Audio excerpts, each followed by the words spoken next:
ஒரு ஊரில் ஒரு பெரிய ஞானி இருந்தார். அவர் படுக்கையில் இருந்தார். இன்னும் கொஞ்ச நேரம்தான் அவர் இந்த உலகத்தில் இருக்க போகிறார். அவரை சுற்றி ஏகப்பட்ட கூட்டம். ஏற்கனவே அவருடைய உபதேசங்களை கேட்டவங்க பல பேர் வந்து அவரை சுற்றி நிற்கிறாங்க. அந்த ஞானி மெதுவாக கண்ணை திறந்து பார்க்குறார். எல்லாரும் அவருடைய கடைசி வார்த்தையை கேட்கறதுக்காக அவளோட காத்துக்கிட்டு இருக்கிறாங்க. அந்த ஞானி மெதுவாக பேச ஆரம்பித்தார். நான் என்னுடைய வாழ்நாள் பூராவும் உங்களுக்கு நிறைய போதனைகள் சொல்லிக்கிட்டு இருக்கிறேன். பேரானந்தம், மகிழ்ச்சி, தியானத்தன்மை இதை பற்றியெல்லாம் சொல்லியிருக்கிறேன். இப்போ நான் வேற ஒரு கரைக்கு போய்கிட்டு இருக்கிறேன். நான் இனிமேல் இந்த கரையில் இருக்க மாட்டேன். நீங்கள் நான் சொன்னதையெல்லாம் கேட்டீங்க, ஆனால் எதையும் நீங்கள் வந்து நடைமுறைப்படுத்தி பார்க்கல. எல்லாம் கேட்டதோடு சரி, அதோடு விட்டுட்டீங்க. அப்புறம் அதை தள்ளி போட்டுக்கிட்டே வந்துட்டீங்க. மேலும் அதை தள்ளி போடுறதுல எந்த பிரயோஜனமும் கிடையாது. இப்போ நான் போய்கிட்டு இருக்கிறேன். உங்களில் யாராவது என்னோட வர்றதுக்கு தயாரா அப்படின்னு கேட்டார். அவ்வளவுதான். யாரும் வாயை திறக்கல. ஒரே மௌனம், சத்தமே இல்லை. ஒருத்தர் பார்த்துக்கிட்டே நிற்கிறாங்க. அந்த கூட்டத்தில் ஒரு ஆள் அந்த ஞானி கூடவே 40 வருஷத்துக்கு மேலே இருந்திருக்கிறான். அவனும் வாயை திறக்காம இன்னொருத்தன் முகத்தை பார்த்துக்கிட்டே நிற்கிறான். இந்த சமயத்தில் பின்னாடி நின்றுக்கிட்டு இருந்த ஒருத்தன் கையை தூக்கினான். ஞானி அவனை பார்த்தார். சரி, ஒருத்தனுக்காவது நம்மோட வர்றதுக்கு தைரியம் இருக்குது அப்படின்னு நினைச்சார். ஆனால் அந்த ஆள் என்ன சொன்னான் தெரியுமா? ஐயா, நீங்கள் கேட்குறப்போ நான் உடனே எழுந்திருக்கல, கையை மட்டும்தான் தூக்கினேன். என்ன காரணம்னா, நான் எப்படி அடுத்த கரைக்கு வந்து சேர்றதுங்கிறது தெரிஞ்சுக்கிறதுக்காகத்தான். அந்த விவரத்தை மட்டும் இப்போ உங்ககிட்ட இருந்து நான் தெரிஞ்சுக்க ஆசைப்படுறேன். ஏன்னா இப்போ நான் உங்கள் கூட வர்றதுக்கு தயாராக இல்லை. எவ்வளவோ காரியங்களை நான் இன்னும் இங்கே முடிக்க வேண்டி இருக்குது. வீட்டுக்கு ஒரு விருந்தினர் வந்திருக்கிறார். என்னுடைய இளைய மகனுக்கு கல்யாணம் பண்ணி வைக்கணும். அதனால் இன்னைக்கு உங்கள் கூட வர முடியாது. அது மட்டும் இல்லை, இப்போ உங்கள் கூட அடுத்த கரைக்கு வந்தால் திரும்பி வர முடியாதுன்னு வேற சொல்கிறீங்க. அதனால் இப்போ நான் வரல. இன்னொரு நாள் நிச்சயமாக நான் வர்றேங்க, வந்து உங்களை சந்திக்கிறேன். அதனால் இப்போ நீங்கள் இன்னொரு தடவை எங்களுக்கு விளக்கமாக சொல்லணும். ஏற்கனவே பல தடவை சொல்லியிருக்கிறீங்க. தயவு பண்ணி இப்போ ஒரு தடவை சொன்னீங்கன்னா சௌகரியமாக இருக்கும். அந்த அடுத்த கரையை அடையிறது எப்படி? இப்போ ஒரு தடவை அதை விளக்கமாக சொல்லிட்டீங்கன்னா நல்லா ஞாபகப்படுத்திக்குவேன். அது சரியான சமயம் வர்றப்போ இது எனக்கு உதவியாக இருக்கும் அப்படின்னு நானா. ஆனால் உண்மை என்ன தெரியுமா? அந்த சரியான சமயம் வரவே இல்லை அப்படிங்கிறது தான் உண்மை. இப்படி அந்த கதை முடியும். இந்த கதை வந்து அந்த ஒரு ஆளுக்கு மட்டும் இல்லை, கிட்டத்தட்ட எல்லாருக்குமே அது பொருந்தும் அப்படிங்கிறாங்க விவரம் தெரிஞ்சவங்க. எல்லாருமே அந்த சரியான தருணத்துக்காகத்தான் காத்துக்கிட்டு இருக்கிறாங்களாம்.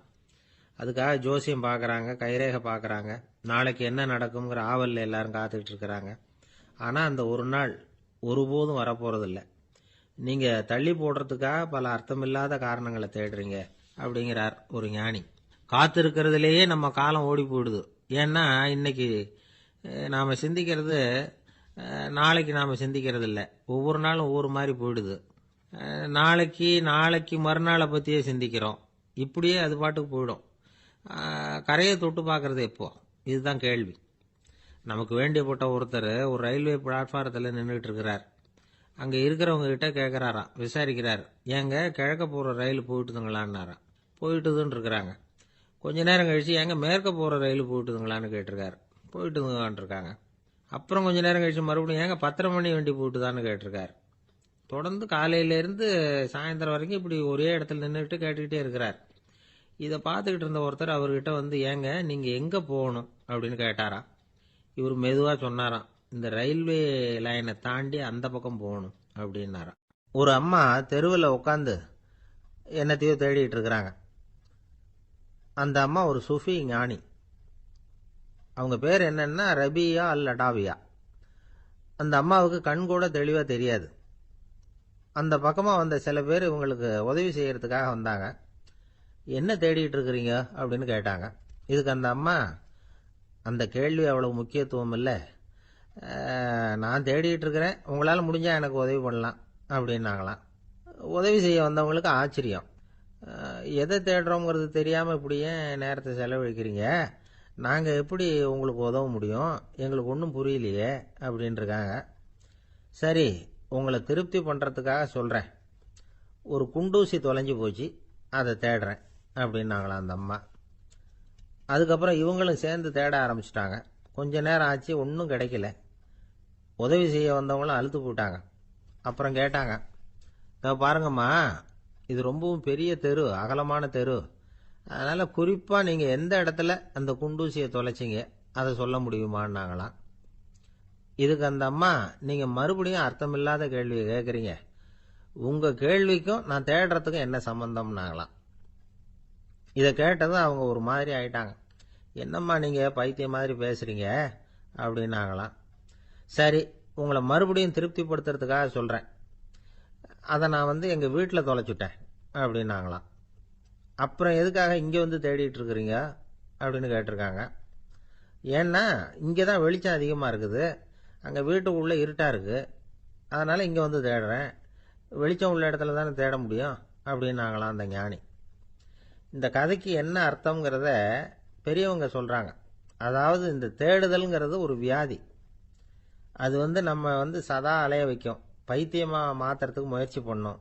ஒரு காலம் அது நிறைவு அடையவே அடையாது.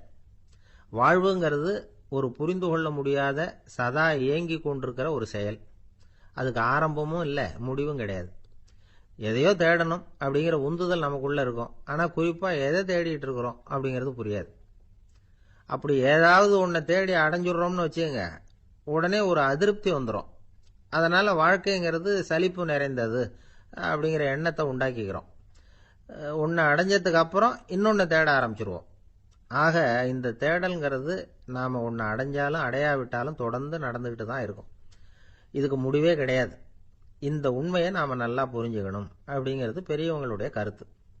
ஏழையும் தேடுறான், பணக்காரனும் தேடுறான், நோயாளியும் தேடுறான், நோய் இல்லாதவனும் தேடுறான், அதிகாரம் உள்ளவனும் தேடுறான், அதிகாரம் இல்லாதவனும் தேடுறான், முட்டாளும் தேடுறான், அறிவாளியும் தேடுறான். ஆனால் யாரும் இதை தான் தேடி சாதிக்க போகிறோம், இதுதான் முடிவு அப்படின்னு திட்டவட்டமாக சொன்னதில்லை. ஒன்று அடைஞ்சதும் இன்னொன்று தேட ஆரம்பிச்சிடுறாங்க, அவ்வளோதான். அதாவது உங்களின் தேடுபவர் உங்கள் உள்ளேதான் இருக்கிறார், அவரை தேடி கண்டுபிடியுங்கள். இதுதான் ஞானிகள் நமக்கு சொல்லுகிற ஒரு ஆலோசனை. நம்மால் ஒருத்தன் ஜெயிலில் இருந்தான். இன்னொரு கைதி அவனை பார்த்து கேட்டான், ஏன்பா உன்னை பார்க்கறதுக்கு வெளியிலேருந்து யாருமே இங்கே வர்றது இல்லையே, உனக்கு சொந்தக்காரங்களே கிடையாதா அப்படின்னு கேட்டானா. ஏன் இல்லை, எனக்கு சொந்தக்காரங்க நிறைய பேர் உண்டு, அவங்க என்னை பார்க்க வராததுக்கு காரணம் வேற அப்படின்ட்டுருக்கான் இவன். என்ன காரணம்னு கேட்டான் அவன். அதுக்கு இவன் சொன்னானா, அதுக்கு என்ன காரணம்னா அவங்க எல்லாரும் இங்கே உள்ளேயே இருக்கிறாங்க அப்படின்னா. ஆஃபீஸ் முடிஞ்சு வீட்டுக்கு போகிற சமயத்தில் ஒருத்தர் கடைக்கு போய் ஸ்வீட் வாங்கினார். சரி, வீட்டுக்கு பிள்ளைங்களுக்கு தான் வாங்கிட்டு போகிறார் அப்படின்னு மற்றவங்க நினச்சாங்க. அவர் அப்படி செய்யலை. அந்த இடத்துலையே பொட்டலத்தை பிரித்தார். திருட மாதிரி அப்படியே சுற்றி ஒரு தரம் பார்த்துக்கிட்டார். யாரும் தெரிஞ்சவங்க இல்லைங்கிறத முடிவு பண்ணிவிட்டு அவசரமாக அதை அப்படியே போட்டு முழுகிவிட்டு கையை தொடச்சிக்கிட்டு நல்ல பிள்ளை மாதிரி நடந்து போக ஆரம்பிச்சிட்டார். அவர் யாருன்னா, அவரோட பிரச்சனை எல்லாருக்கும் தெரியாது, சில பேருக்கு தான் தெரியும். அதாவது அவர் உடம்புல சர்க்கரை இருக்குன்னு டாக்டர் சொல்லிவிட்டாராம். அதனால் வீட்டில் சர்க்கரையே இவர் கண்ணில் காட்டுறதில்ல.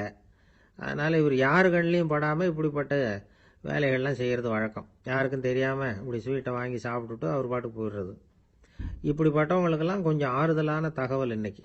அது என்னென்னா, நாம் சாப்பிட்ற சர்க்கரைக்கும் நம்ம உடம்புல உள்ள சில கோளாறுகளுக்கும் அப்படி என்ன தான் சம்மந்தம் இருக்குது.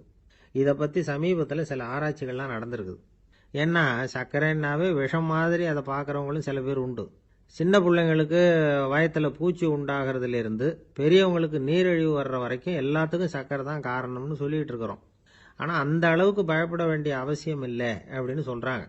சர்க்கரை வியாதி, இருதய நோய், பித்த நீர்ப்பை நோய், இதெல்லாம் சில நோய்கள்லாம் நாம் சாப்பிட்ற சர்க்கரைக்கும் தொடர்பு இருக்குன்னு நினைக்கிறோம். ஆனால் அப்படி சம்பந்தம் உண்டுங்கிறதுக்கு போதுமான அளவுக்கு ஆதாரம் இல்லை அப்படிங்கிறாங்க ஆராய்ச்சியாளர்கள். ஒரே ஒரு சம்பந்தம் தான் உறுதியாக இருக்குதான். அதுவும் இந்த பல் சிதைவு அப்படின்னு இருக்கு இல்லையா, அந்த சர்க்கரை சாப்பிட்றதுக்கும் இந்த பல் சிதைவுக்கும் சம்பந்தம் இருக்குது அப்படிங்கிறத மட்டும் உறுதியாக சொல்கிறாங்க. சர்க்கரைன்னா நாம் சாப்பிட்ற ஜீனி மட்டும் இல்லை, பழம், காய்கறி, பால், தேன், இப்படி எல்லாத்துலேயும் அது இருக்குது. கேரட்டு கொடுக்குற சத்தில் 88% சர்க்கரை, ஆப்பிள் கொடுக்குற சக்தியில் 95% சர்க்கரை. இது ஜீனி சர்க்கரை, இது ஆப்பிள் சர்க்கரை அப்படிங்கிற வித்தியாசம்லாம் உடம்புக்கு கிடையாது. ரெண்டுமே உடனடியாக சக்தி கொடுக்குது. ஒரு ஸ்பூன் சர்க்கரையில் 16 கலோரி தான் சத்து இருக்குது. அதிகமாக சர்க்கரை சாப்பிட்டா நீரிழிவு வந்துருங்கிறது தப்பான ஒரு அபிப்பிராயம். டயபெட்டிஸுங்கிறது ஒரு மெட்டபாலிக் டிசார்டர், அவ்வளவுதான். அதாவது நாம் சாப்பிட்ற சர்க்கரையை நம்ம உடம்பு திறமையாக உபயோகப்படுத்திக்க முடியல அப்படின்னு அர்த்தம். அதனால தான் அதிகமாக இனிப்பு வேணாம்னு சொல்கிறோம். ஏற்கனவே உடம்பால் முடியாத ஒன்றை மறுபடியும் அது தலையில் சுமத்தி அதிகமாக வேலை வாங்க வேணாமே அப்படிங்கிறதுக்காக தான். ஆகாரத்தில் அதிகமாக சர்க்கரை இருந்தால் அதனால் உடனே சர்க்கரை வியாதி வந்துடும்ங்கிறதுக்கு விஞ்ஞான ரீதியாக போதுமான ஆதாரம் இல்லை. அதனால் எப்போவாவது அதிகமாக ஸ்வீட்டு சாப்பிட்டுட்டா ஐயோ அதிகமாக சாப்பிட்டோமோ என்ன பண்ண போகுது தெரியலையே அப்படின்னு நினச்சி மனசை போட்டு குழப்பிக்க வேண்டியதில்லை. பொதுவாக எதுவுமே அதிகமாக வேண்டாம், எல்லாம் சீராக இருந்தால் போதும். நீரிழிவுங்கிறது புதுசாக வந்துட்ட ஒரு நோய் இல்லை, ரொம்ப காலமாகவே இருக்கிற ஒன்று தான். நம்ம முன்னோர்கள் இதை மதுமேகம் அப்படின்னு சொல்லுவாங்க. அதை கட்டுப்படுத்துறதுக்கு அவங்களே சில வழிமுறையை சொல்லி வச்சிருக்கிறாங்க. அது என்னென்னா வேற ஒன்றும் இல்லை, இந்த பாவக்காய், முள்ளங்கி, அருகம்புல், அவ்வளவுதான். வெள்ளை முள்ளங்கி இருக்குல்ல, அதை வாரத்துக்கு 3 நாள் சாப்பிட்டுக்கிட்டு வாங்க. நூலுக்கோல் ரொம்ப நல்லது. இல்லைன்னா முள்ளங்கி சாறு 1 ounce சாப்பிட்டுட்டு வரலாம். ரத்தத்தில் சேர்ற சர்க்கரை அளவு இதெல்லாம் கட்டுப்படுத்துது. சிறுநீரில் காணப்படுகிற சர்க்கரை அளவையும் சமநிலைப்படுத்துது. தினமும் ஆகாரத்தில் கோதுமை, கேழ்வரகு, வெந்தயம், கருவேப்பிலை, சோயாபீன்ஸ் எது கிடைக்குதோ சேர்த்துக்கலாம். இப்படிலாம் செஞ்சுக்கிட்டு வந்தால் அப்புறம் வீட்டுக்கு தெரியாமல் கடையில் போய் நின்றுக்கிட்டு ஸ்வீட் வாங்கி திருட்டுத்தனமாக சாப்பிட வேண்டிய அவசியமே உங்களுக்கு வராது. 2 ஆசாமிகள் கடற்கரையில் உட்காந்து சாவகாசமாக பேசிக்கிட்டு இருந்தாங்களாம். ஒருத்தர் சொன்னார், இன்னொருத்தருக்கு தெரியாமல் ஸ்வீட்டு சாப்பிட்றதே எப்பவும் இடைஞ்சல் தான் சார். நேற்றுக்கு பாருங்க அப்படி தான் சாப்பிட்டுக்கிட்டு இருந்தேன், வீட்டுக்காரி கண்ணில் போட்டுவிட்டுது, அதுக்கப்புறம் ஒரே ரகலையாக போச்சு அப்படின்னாராம். எனக்கு கூட அப்படி தான் சார் ஆயிட்டுது, ஒரே ரகலை அப்படின்னாராம் இன்னொருத்தர். நீங்கள் சாப்பிட்டதும் உங்கள் வீட்டுக்காரங்க கண்ணில் போட்டுவிட்டுதா சார் அப்படின்னு கேட்டிருக்காரு இவர்.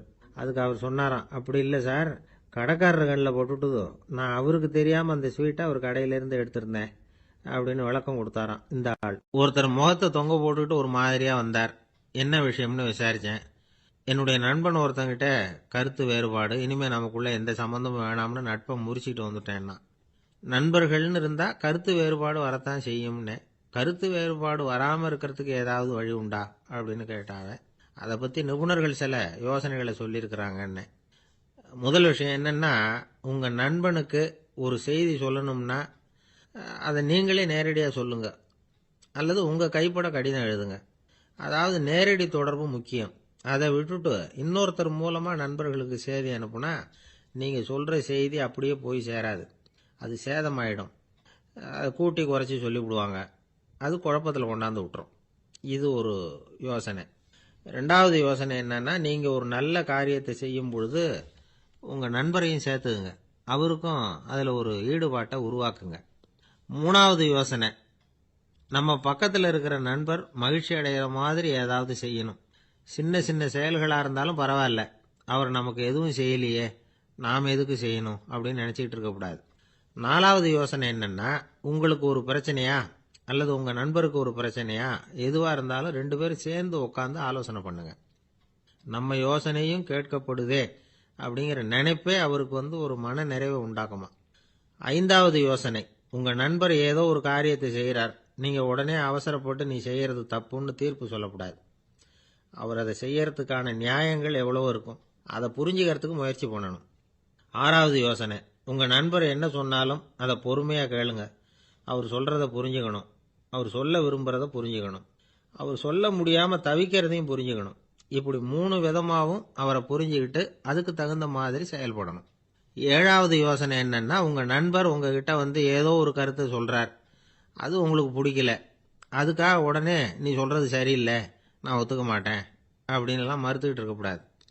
அவர் சொல்கிறத கேட்கணும், பொறுமையாக சிந்திக்கணும், அதுக்கப்புறம் பதில் சொல்லணும். இப்படிலாம் நடந்துக்கிட்டால் நண்பர்களுக்குள்ள கருத்து வேறுபாடு வர்றதுக்கு வாய்ப்பே இருக்காது அப்படின்னு வல்லுநர்கள் தொகுத்து சொல்லியிருக்கிறாங்க இந்த யோசனைகளை. எனக்கு தெரிஞ்ச சில நண்பர்கள் உண்டு, அவங்களுக்குள்ளேயும் கருத்து வேறுபாடுகள் வராமல் இருக்கிறதுக்கு சில நுட்பங்களை கையாளுறது உண்டு. ஒருத்தர் சொன்னார், அந்த டாக்டர் சின்ன வயசுலேருந்து என் கூட பழகினவர், நாங்கள் 2 பேரும் இணை பிரியாத நண்பர்கள். இருந்தாலும் எனக்கு உடம்பு சரியில்லைன்னா நான் அவர்கிட்ட வைத்தியம் பார்த்துக்க மாட்டேன் அப்படின்னார் ஒருத்தர். ஏன் அப்படின்னு கேட்டேன். எங்கள் நட்பு கெட்டுப்போடக்கூடாது இல்லையா, அதனால தான் அப்படின்னாரு இவர். ஒரு நண்பர் அவசரமாக என்கிட்ட ஓடி வந்தார். அப்புறம் சொன்னார், என்னால் நம்பவே முடியல சார், என் பையனை அப்படி அப்படின்னு சொல்லி ஆச்சரியப்பட்டார். உங்கள் பையன் அப்படி என்ன தான் செஞ்சுட்டான் அப்படின்னு கேட்டேன். என்னால் முடியாத ஒரு காரியத்தை அவன் செஞ்சுட்டான் சார் அப்படின்னார். அது என்னன்னு தான் சொல்லுங்களேன். என்ன, 5வது வகுப்பில் அவன் ஒரே தடவையில் தேறிட்டான் சார், அதாவது ஒரே அட்டம்ப்டில் பாஸ் ஆகிருக்கான் அப்படின்னார் மூச்சு வாங்க. கஷ்டப்பட்டு பரீட்சை எழுதுனது அவன், இவருக்கு ஏன் மூச்சு வாங்குது? நம்மால் செய்ய முடியாத ஒரு காரியத்தை இன்னொருத்தர் செய்யும் பொழுது அது நமக்கு ஆச்சரியமாக இருக்குது. சர்க்கஸ் பார்க்குறோம், ஒருத்தர் அந்த இடத்துல தொங்குறார், அது நமக்கு ஆச்சரியம். ஏன்னா அது நம்மால் முடியாத காரியம்.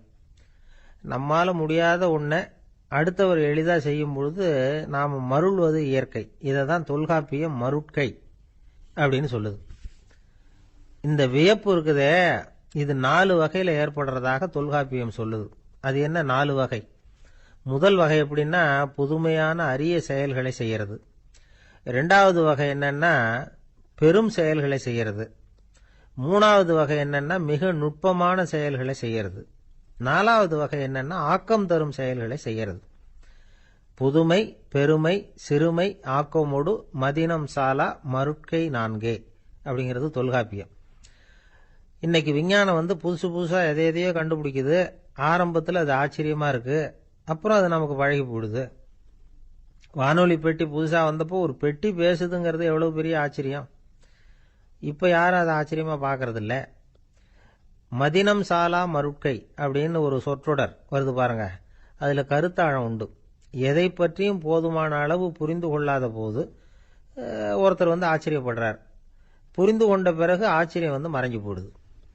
மிக நுட்பமான செயல்களும் நம்ம ஆச்சரியப்பட வைக்கும். ஒரு அரிசியில் ஒரு திருக்குறள் எழுதி காட்டுறாங்க, ஒரு முட்டை ஓட்டுக்குள்ள ஓவியம் தீட்டி காட்டுறாங்க. கருங்கல் சிற்பங்களில் எவ்வளவு நுட்பமான வேலைப்பாடுகளை எல்லாம் பார்த்து ஆச்சரியப்படுறோம். இது மாதிரி ஆக்கப்பூர்வமான அரிய செயல்களை செய்யறது கூட வியப்பை உண்டு பண்ணும். குப்பை கூலங்களை கூட வாழ்க்கைக்கு பயன்படுகிற பொருளாக மாற்றுகிறவர்கள் இருக்காங்க. அவர்களுடைய செயல் வியப்பு அளிக்குது. இடைக்காட்டு சித்தர் பாடின மூவடி 30ங்கிற நூலில் வர்ற ஒரு பாடல், ஆற்றல் பிறர் அறிதலின் அகம் கிளர்வு உறுதலின் கற்று அறி பாணர் கெழுமிய கோடலின் தோற்றம் உருகவே போற்றல் சால் வியப்பே. ஒருத்தருடைய ஆற்றல் தெரியாமல் இருந்தது, அவருடைய அரிய செயலை பார்க்கும் பொழுது வியப்பா இருந்தது, மனசுக்குள்ள கிளர்ச்சி. பாவலர்கள் இவர்களுடைய புகழை பாடி மற்றவர்களும் தெரிந்து கொள்ளுமாறு செய்கிறார்கள். அப்படிங்கிறதான் ஒரு யதார்த்தமான உண்மை. ஆக எல்லா வகையிலும் மக்கள் தங்களுடைய வாழ்க்கையில முன்னேறுவதற்கான வழிகாட்டுகிற ஒரு மெய்ப்பாடு தான் வியப்புங்கிறது. இந்த காலத்தில் நம்ம எப்படியெல்லாம் ஆச்சரியப்பட வைக்கிறாங்க. ஒரு ஆளை பிடிச்சி ஜெயிலில் கொண்டு வந்தாங்க. ஜெயில் அதிகாரி அவனை ரொம்ப ஆச்சரியமா பார்த்தாராம். இவன் கேட்டான், ஏன் சார் அப்படி பார்க்குறீங்க, நான் இப்போ இங்கே வர்றது உங்களுக்கு ஆச்சரியமா இருக்குதா அப்படின்னு கேட்டிருக்கான். இதுக்கு ஜெயில் அதிகாரி சொல்லியிருக்கார், நீ இப்போ இங்கே வந்ததில் எனக்கு ஒன்றும் ஆச்சரியம் இல்லைப்பா, ஏற்கனவே நீ இங்கேருந்து விடுதலையாகி போய் 6 மாதம் ஆச்சு, இவ்வளவு லேட்டாக வர்றியே அதுதான் எனக்கு ஆச்சரியமா இருக்கு அப்படின்னாராம். ஒரு நண்பர், அவர்கிட்ட பேசிக்கிட்டு இருந்தேன். மனித உறவுகள் பற்றி அவர் சொல்லிகிட்டு இருந்தார். அமெரிக்காவில் தந்தை மகன் உறவு எப்படி இருக்கு அப்படிங்கிறத விளக்கறதுக்கு அவர் ஒரு கதையை சொன்னார். ஒரு அப்பா பகல் பூராவும் அலுவலகத்தில் வேலை, ஓடி ஆடி உழைச்சிக்கிட்டு களைச்சி போய் ராத்திரி 10 மணிக்கு மேலே வீடு திரும்பினான். வீட்டு வாசலில் அவரோட மகன் காத்துக்கிட்டு இருக்கிறான், இன்னமும் தூங்கலை. அப்பாவை வாசல்லையே தடுத்து நிறுத்தி, அப்பா உனக்கு சம்பளம் எவ்வளவு அப்படின்னு கேட்குறான். ஏற்கனவே ஆஃபீஸ் பிரச்சனைகளால் அலுத்து போய் திரும்புகிற அப்பாவுக்கு கோவம் வந்துடுது. என்னடா இப்படிலாம் கேளுன்னு உங்கள் அம்மா உனக்கு சொல்லி கொடுத்தாளா அப்படின்னு சொல்லிட்டு உள்ளே போய் சட்டையை கட்டி மாட்டி விட்டு குளிச்சு விட்டு மறுபடியும் வெளியில் உடையை மாற்றுகிற சமயம், அப்போ மறுபடியும் மகன் உள்ளே நிற்கிறான் அவர் முன்னாடியே. அப்பா உனக்கு எவ்வளவு சம்பளங்கிறான் மறுபடியும். அப்பாவுக்கு எரிச்சல் அதிகமாகிட்டுது. மணிக்கு $20 போதுமா அப்படின்னார். அப்படின்னா எனக்கு ஒரு $10 தர முடியுமான்னா மகன். இதுக்கு தான் என் சம்பளம் எவ்வளவுன்னு கேட்டியா, 2ஆம் வகுப்பு படிக்கிற உனக்கு எதுக்குடா $10 அப்படின்னு கத்திவிட்டு தொலைக்காட்சி பெட்டியின் முன்னாடி போய் உட்காந்துக்கிட்டு ஏதோ நிகழ்ச்சியை பார்க்க ஆரம்பிச்சுட்டார். கொஞ்ச நேரம் கழிச்சு மறுபடியும் மகன் நிற்கிறான். அப்பா ப்ளீஸ் எனக்கு ஒரு $10 கொடுக்க முடியுமா. மகனுடைய கண்களில் கண்ணீர். என்னடா அவன் கண்ணீரை காட்டி காரியம் சாதிக்கலாம்னு பார்க்குறியா, ஒரு காசு கூட கொடுக்க மாட்டான் போ அப்படின்னு விரட்டி விட்டான். மகன் கண்ணீரை தொடச்சிக்கிட்டே கண்ணை தொடச்சிக்கிட்டு பேசாமல் போய் படுத்துக்கிட்டானா. கொஞ்ச நேரம் ஆச்சு. அப்பாவோட கோபம் கொஞ்சம் கொஞ்சமாக குறைஞ்சிது. பிள்ளைகிட்ட கோபமாக கத்துனது தப்பு தாங்கிறது புரிஞ்சுது அவனுக்கு. எழுந்திரிச்சு போனான், படுக்கை இறக்கி போனான். மகனை பார்த்தான். அவன் தலையணையை கட்டி பிடிச்சிக்கிட்டு அழுதுகிட்டு இருக்கிறான். அவனை மெல்ல நெருங்கி அவங்ககிட்ட எதமாக பேசுறதுக்கு ஆரம்பித்தானான். எதுக்குடா உனக்கு $10 பள்ளிக்கூடத்தில் கேட்டாங்களா அப்படின்னு கேட்டானான். மகன் சொல்லியிருக்கான், இல்லை டாடி, உனக்கு 1 மணி நேரம் சம்பளம் $20ன்னு சொன்னேன். நீ ஏற்கனவே எனக்கு கொடுத்த பாக்கெட் மணி $10 என்கிட்ட இருக்கு. இப்போ நீ இன்னொரு $10 கொடுத்தீங்கன்னா அதையும் சேர்த்து $20 ஆகிடும். அந்த $20 நான் உனக்கு கொடுத்துருவேன். அப்படி கொடுத்தா நீ என் கூட 1 மணி நேரம் செலவழிப்ப இல்லையா? அதுக்காக தான் $10 கேட்டேன் அப்படின்னு சொன்னானான். அந்த அப்பா கண்ணு கலங்கி போச்சான். ஆதரவோட தன்னுடைய மகனை கட்டி பிடிச்சி அழ ஆரம்பிச்சுட்டாராம். இதுதான் நண்பர் சொன்ன கதை. அமெரிக்கா மட்டும் இல்லை, உலகம் பூராவும் இன்னைக்கு மனித உறவுகள் இப்படி தான் மாறிட்டு இருக்கு. பெரியவர்கள் அறிவுரை என்ன தெரியுமா? உங்கள் குழந்தைகளிடமிருந்து குழந்தை பருவத்தை பிரித்து விடாதீர்கள் அப்படிங்கிறது தான். அதாவது இன்றைய குழந்தைகள் தங்கள் பிருந்தாவனத்தை இழந்து விடுகிறார்கள் அப்படிங்கிறது அவங்களுடைய கருத்து. இந்த நிலைக்கு நாம காரணமா இருந்துடக்கூடாது. குழந்தைகளோட விளையாடுவோம், குடும்பத்தோட உறவாடுவோம் அப்படிங்கிறது தான் நம்முடைய நோக்கமா இருக்கணும். இன்றைய உறவு முறைக்கு இன்னொரு உதாரணம் சொல்லுவாங்க. ஒருத்தர் வந்தாராம், அவர் பக்கத்தில் ஒரு சின்ன பையன். நாம் அவரை விசாரிக்கிறோம், யார் இந்த பையன் அப்படின்னா அவர் சொல்றாரு, இவன் எனக்கு தூரத்து உறவு அப்படின்னாராம். இந்த தூரத்து உறவுன்னா எப்படின்னு இருக்கான். இதுக்கு அவன் சொல்லியிருக்கிறான், இவன் எங்க அப்பாவுக்கு 8வது புள்ள அப்படின்னானான். ஒருத்தன் எப்படி நடந்துக்கிறாங்கிறத வச்சு தான் அந்த ஆள் எப்படிங்கிறத நாம முடிவு பண்றோம். ஆளுமைன்னு சொல்றோம்ல, அதுக்கு சூழ்நிலைகளை ஆளுகின்ற தன்மை அப்படின்னு விளக்கம் கொடுக்கிறார் ஒரு உளவியல் நிபுணர். சரி, ஒரு மனிதனுடைய ஆளுமையை உருவாக்குகிற விஷயங்கள் என்னென்ன? பிறப்பு, வளர்க்கப்பட்ட விதம், படிப்பு, நண்பர்கள், சமுதாயம், இப்படி நிறைய உண்டு. ஆளுமையின் அடிப்படையில் சில மனநோய்கள் உண்டாகுது. அதெல்லாம் என்னென்னங்கிறத தெரிஞ்சு வச்சுக்கிட்டோம்னா நம்ம கூட இருக்கிறவங்களை அடையாளம் கண்டுபிடிக்கிறதுக்கு அது ரொம்ப உபயோகமாக இருக்கும். ஃப்ரெனாய்டு ஆளுமை அப்படின்னு ஒன்று. இந்த கோளாறு உள்ளவங்க எப்படி இருப்பாங்க தெரியுமா? அதிக உணர்ச்சி, சந்தேகம், பொறாமை இதெல்லாம் அதிகமாக இருக்கும். வளைஞ்சு கொடுக்க மாட்டாங்க. அடுத்தவங்களோட இணக்கமான உறவு இருக்காது. அவங்க செய்கிற தப்புக்கெல்லாம் அடுத்தவங்களை குறை சொல்லிட்டு இருப்பாங்க. இது ஒரு ரகம். அடுத்தது ஸ்கிசாய்டு ஆளுமை அப்படின்னு சொல்கிறாங்க. இந்த கோளாறு உள்ளவங்க அடுத்தவங்களோட பழக கூச்சப்படுவாங்க. சின்ன வயசுலேயே இது ஆரம்பமாயிடுது. பகல் கனவுலேயே சஞ்சரிப்பாங்க. அவங்களுடைய விரோதம், கோபம் இதை கூட வெளியில் காட்டிக்க முடியாமல் இருப்பாங்க. இவங்களுக்கு அகமுகம், பிரச்சனைகள்லேருந்து ஒதுங்கி எதுலேயும் ஈடுபாடு இல்லாதவங்களா இருப்பாங்க. இப்படி ஒரு ரகம். அடுத்தது சைக்ளோதமிக் ஆளுமை அப்படின்னு சொல்கிறாங்க. அது என்னன்னா, உணர்ச்சிகளில் ஏற்றத்தாழ்வு அதிகமாக இருக்குமா. சில சமயம் பார்த்தா மகிழ்ச்சியாக இருப்பாங்க, சில சமயம் சோகமாக உட்காந்துருப்பாங்க. அவங்க மனநிலைக்கு தகுந்த மாதிரி சமூக நிகழ்ச்சிகளில் பங்கெடுத்துக்குவாங்க. இன்னொரு வகை என்னன்னா, எண்ண பீடிகை ஆளுமை அப்படின்னு பேர் வச்சிருக்கிறாங்க. அதுக்கு இவங்களுக்கெல்லாம் கரெக்டாக இருக்கணும். எல்லாம் சட்டத்திட்டம், எதுலேயும் ஒரு ஒழுங்குமுறை, இப்படி எதிர்பார்க்குற மனோபாவம். இவங்க எதிர்பார்ப்புக்கும் வரன்முறைக்கும் மற்றவங்க கட்டுப்படணும்னு நினைப்பாங்க. இந்த நிலைமை நீடிச்சா என்ன ஆகும் தெரியுமா? அலைக்கழிக்கிற எண்ணங்கள் திரும்ப திரும்ப ஒரே செயலை செய்ய தூண்டுற மன தளர்ச்சிக்கு ஆளாயிடுறாங்க. அடுத்தது ஹிஸ்டீரியா ஆளுமை. சின்ன விஷயத்தையெல்லாம் பெருசுபடுத்தி நாடகமாக்குற நடிகர்கள் இவங்க. உணர்ச்சி அதிகம் உள்ளவங்க. இவங்க மன எழுச்சியில் பக்குவமின்மை, குழந்தைத்தனம், முதிர்ச்சியின்மை எல்லாம் இருக்கும். தன்னலம் மிக்க குணம். பிறர் தன்னை மட்டுமே கவனிக்கணும்னு நினச்சி செயல்படுறது, இதெல்லாம் இவங்க அடையாளம். அடுத்த ரகம் எப்படின்னா, வளர்ச்சியற்ற ஆளுமைன்னு சொல்கிறாங்க. அடுத்தவங்களோட இணங்கி போக முடியாதவங்க. அறிவு, மன எழுச்சி, சமூக உறவு இதில் எல்லாம் போதுமான வளர்ச்சியையும் நிறைவையும் பெற முடியாதவங்க. இவங்களால வாழ்க்கையில் முன்னேற முடியாது. பிச்சைக்காரங்க, குற்றவாளிகள், இவங்க கிட்டெல்லாம் இது மாதிரியான ஆளுமை அதிகமாக இருக்குமா. அடுத்தது என்னன்னா, சோர்வுடைய ஆளுமை. எதுலேயும் உற்சாகம் இல்லாமல் சோர்ந்து போயிருப்பாங்க. அதுக்கெல்லாம் நமக்கு வலிமை இல்லைப்பா அப்படின்னு சொல்லிட்டு இருப்பாங்க. சின்ன விஷயங்களுக்கெல்லாம் அதிர்ச்சி அடையிறது. வாழ்வின் சுவையை அனுபவிக்க முடியாதவங்க. இன்னொரு ரகம், இது கொதித்தெழும் ஆளுமைங்கிறாங்க. எதுக்கு எடுத்தாலும் ஆத்திரம், குரோதம், வன் செயல் இதுல எல்லாம் ஈடுபாடு, இப்படி உள்ளவங்க. நத்தை வகை ஆளுமை அப்படின்னு ஒன்று. அடுத்தவங்க மேலே விரோதம் இருக்கும், அடிக்கணுங்கிற எண்ணம் இருக்கும். ஆனால் அதை அப்படியே வெளியில் காட்டாமல் அதே சமயம் அமைதியான முறையில் வெறுப்பை வெளிக்காட்டுற ரகம். இவங்கெல்லாம் பேசாமல் கம்முன்னு இருந்துக்கிட்டே நினைச்சதை நிறைவேற்றிக்கிறவாங்க. முன்ஜாக்கிரதை ஆளுமை அப்படின்னு ஒரு ரகமா. பாதுகாப்பின்மை, சந்தேகம், முழுமையின்மை, அறவேக்காட்டுத்தனம் இந்த மனப்போக்கு அதிகமாக இருக்கிறதுனால அகம்பாவம், புடிவாதம், எச்சரிக்கை எல்லாம் அளவுக்கு மீறி இருக்கும். இதுவரைக்கும் நாம் பேசிக்கிட்டு இருந்த ஆளுமை பண்புகள் அளவுக்கு அதிகமாக போயிட்டுதுன்னா ஆளுமை கோளாறுகள் ஏற்படும். அதன் அடிப்படையில் மனவியாதிகள் வருமா. அதனால இணக்கமான, எல்லாரும் விரும்புகிற இயல்பான ஆளுமையை பெறுவதற்கு நாம் முயற்சி செய்யணும் அப்படிங்கிறது மனோதத்துவ நிபுணர்களுடைய ஆலோசனை. ஒருத்தர் ஒரு மனோதத்துவ டாக்டரை தேடிட்டு வந்தாராம். டாக்டர், எனக்கு மனசில் ஏதோ வியாதி, ஆளுமை கோளாறு. அதாவது எனக்கு சீக்கிரமா செத்து போனா தேவையில்லைன்னு தோணுது அப்படின்னாராம். உடனே அந்த டாக்டர், சரி அப்படின்னா இங்கே இருங்க, நான் வைத்தியம் பார்க்கறேன் அப்படின்னு. ஒரு ஆசாமி வேகமா ஓடிக்கிட்டு இருந்தான். ஏன் இப்படி ஓடுறேன்னு கேட்டார் இன்னொருத்தர். அங்க ஒரு ஆள் அடிபட்டு கிடக்குறான், அதை பார்த்தேன், உடனே ஓடுறேன்னா. எங்கன்னு கேட்டார். ஆஸ்பத்திரிக்குன்னா. ஒரு ஆள் அடிபட்டு கிடக்கிறத பார்த்தா உடனடியா நாம செய்ய வேண்டியது முதல் உதவி, அதுக்கப்புறம் தான் ஆஸ்பத்திரி. இன்னைக்கு விபத்துங்கிறது சர்வசாதாரணமா நடந்துகிட்டு இருக்குது. வாகன விபத்து, வெடிகுண்டு விபத்து, தீ விபத்து, கட்டடம் சரியறது, பூகம்பம், இப்படி நிறைய நடக்குது. ஒரு விபத்தை பார்த்துட்டா நம்மள பல பேர் நமக்கு என்னத்துக்கு வம்புன்னு ஒதுங்கி போயிடுறதும் உண்டு. சில பேர் துணிஞ்சு கிட்ட போய் உதவி செய்யறதும் உண்டு. அப்படி உதவி செய்ய நினைக்கிறவங்களுக்கு உபயோகப்படுற தகவல் இது. விபத்துல காயமடைஞ்சவங்களை 3 பிரிவா பிரிக்கலாமா.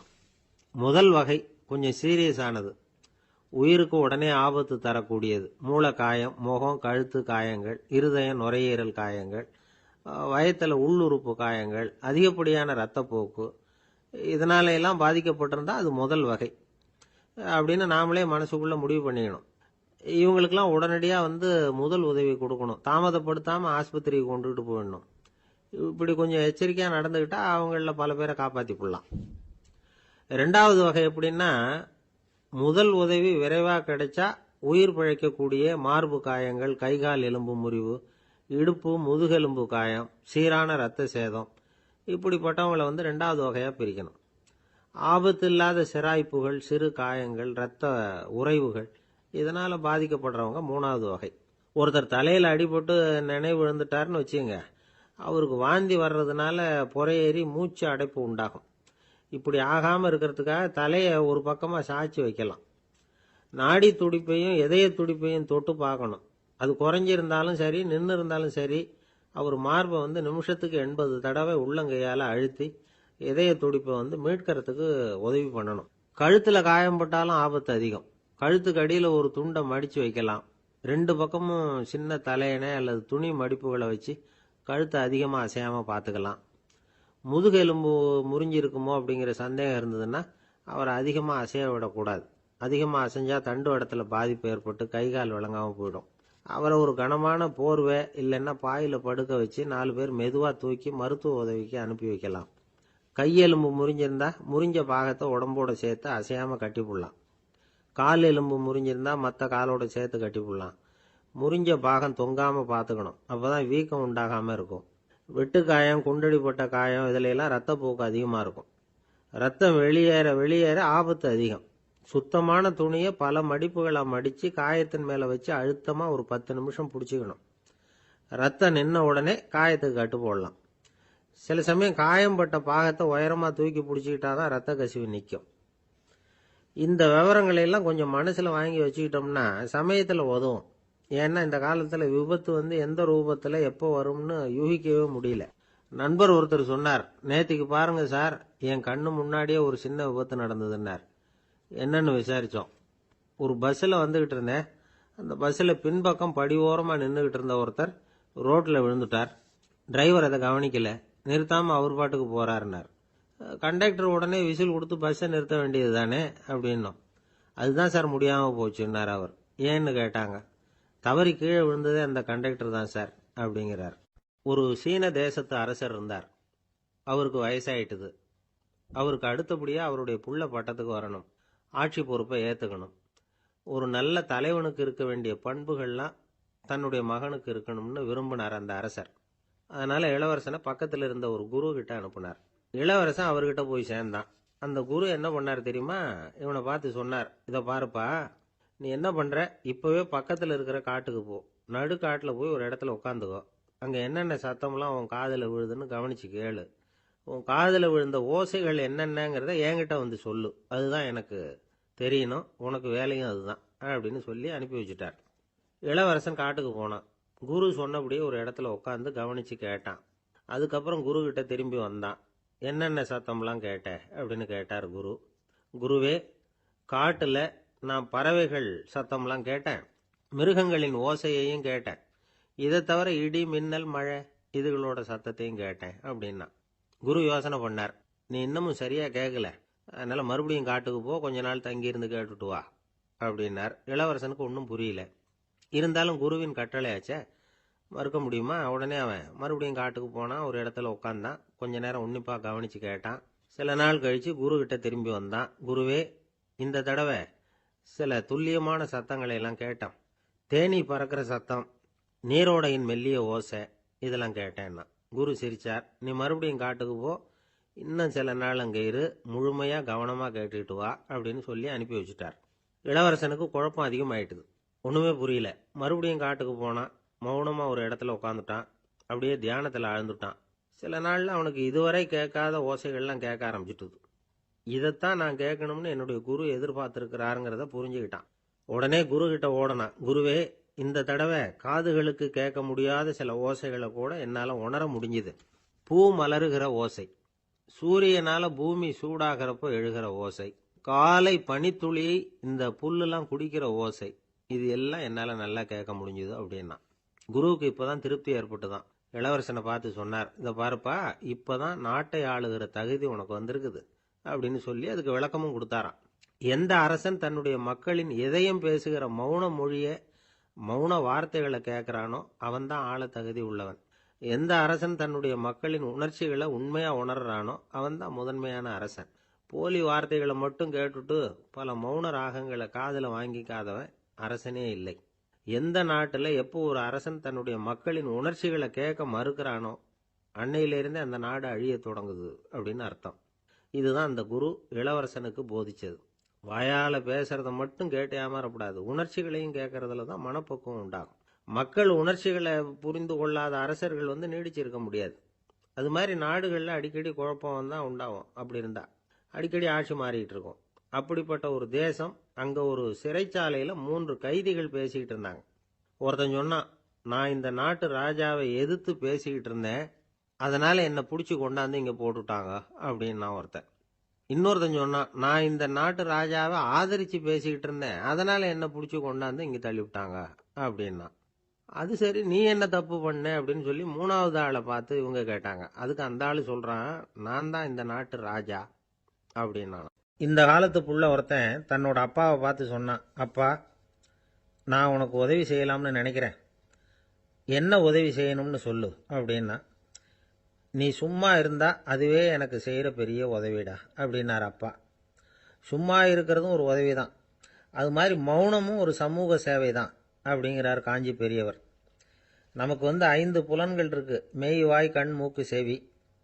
இந்த 5லேயும் அதிகப்படியான வேலை எதுக்குன்னு நினைக்கிறீங்க? வாய்க்கு தான். ஏன்னா அதுக்கு 2 வேலை. இப்போ கண்ணுக்கு பார்க்கறது மட்டும்தான் வேலை, காதுக்கு கேட்கறது மட்டும்தான் வேலை, மூக்குக்கு வாசனை அறியறது தான் வேலை, உடம்புக்கு உணர்றது மட்டும்தான் வேலை. ஆனால் வாய் அப்படி இல்லை, அதுக்கு 2 வேலை.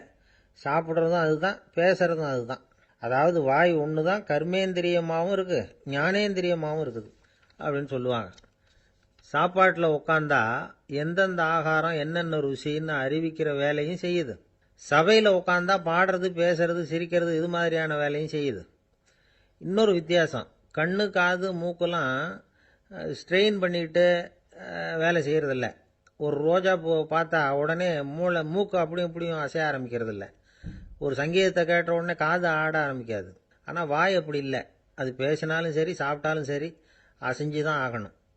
ஆக மற்றதை விட வாய்க்கு வேலை ஜாஸ்தின்னு தெரியுது. சாப்பிட்றது, பேசுறது அப்படின்னு 2 காரியம் அதுக்கு. இப்படி 2 காரியம் இருக்கிறதுனால அது 2யும் பாதியாக குறைச்சிக்கணுங்கிறது கடவுள் அபிப்பிராயமாக இருக்கணும் அப்படிங்கிறார் காஞ்சி பெரியவர். ஆனால் இப்போ நாம் அப்படியே நடந்துக்கிறோம், அதுக்கு நேர்மாறாக நடந்துக்கிறோம். நாம் சாப்பிட்றதும் அதிகம், பேசுகிறதும் அதிகம், 2 வேலையையும் தேவைக்கு அதிகமாகவே செய்கிறோம். வாய் தான் ரொம்ப ஓவர் ஒர்க்குடு. அதுக்கு ஓய்வு கொடுத்தா உடம்பும் நல்லாயிருக்கும், உலகமும் நல்லாயிருக்கும்.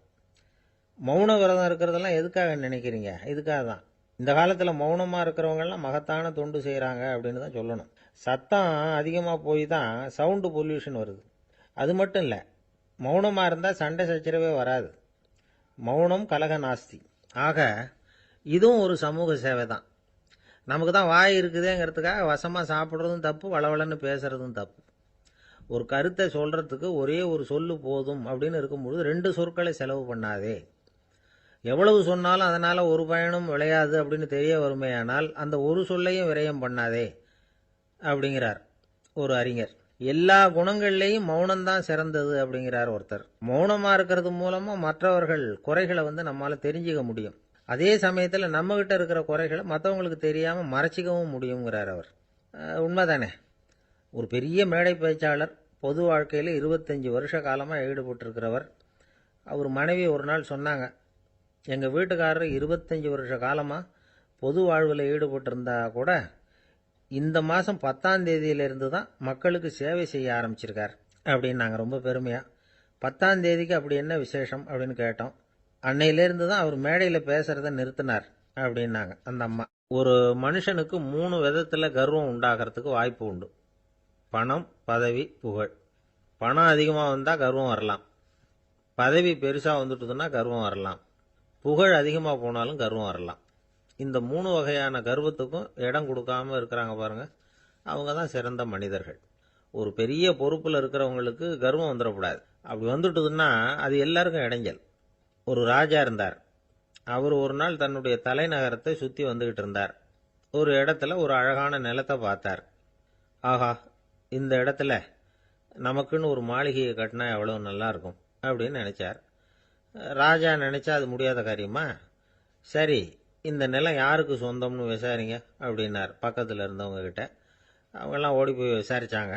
அந்த இடம் ஒரு வயசான கிழவிக்கு சொந்தம், வயசான அம்மாவுக்கு சொந்தமா.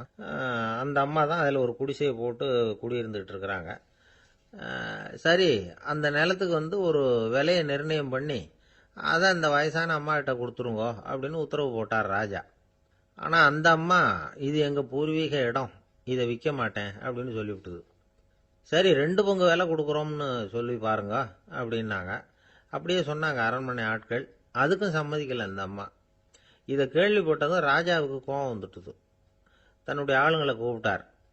போய் அந்த குடிசையை பிரிச்சேரிங்க, காசெல்லாம் ஒன்றும் கொடுக்காதீங்க அப்படின்னு கத்தினார். அவ்வளோதான். அடுத்த நிமிஷம் அரண்மனை ஆசாமிகள் போனாங்க, குடிசையை பிரித்து எரிஞ்சாங்க. அந்த வயசான அம்மா இருக்கு, அதுவும் அந்த இடத்த விட்டு துரத்தி விட்டாங்க. அந்த இடத்துல ஒரு அரச மாளிகையை கட்டி முடிச்சிட்டாங்க. அந்த வயசான அம்மா பாவம், ராஜாவே இப்படி பண்ணால் யாருக்கிட்ட போய் முறையிட முடியும்? ஒரு ஞானி இருந்தார், அவர்கிட்ட போய் சொன்னாங்க. அவர் இவங்க சொன்னதை கேட்டு மனசில் வச்சுக்கிட்டார். ஒரு நாள் அந்த ராஜாவே இந்த ஞானியை கூப்பிட்டார். புதுசாக ஒரு மாளிகை கட்டியிருக்கிறேன், வந்து பாருங்கன்னு. சரின்னு சொல்லி இந்த பெரியவர் ஒரு நாள் அந்த மாளிகைக்கு போனார். சும்மா போகல, ஒரு கழுதையையும் ஓட்டிகிட்டு போனார். கொஞ்சம் சாக்குகள், வெத்து சாக்கு, அதையும் எடுத்து கழுதை முதுகில் போட்டு கழுதையை ஓட்டிகிட்டு போகிறார். ராஜா பார்த்தார்.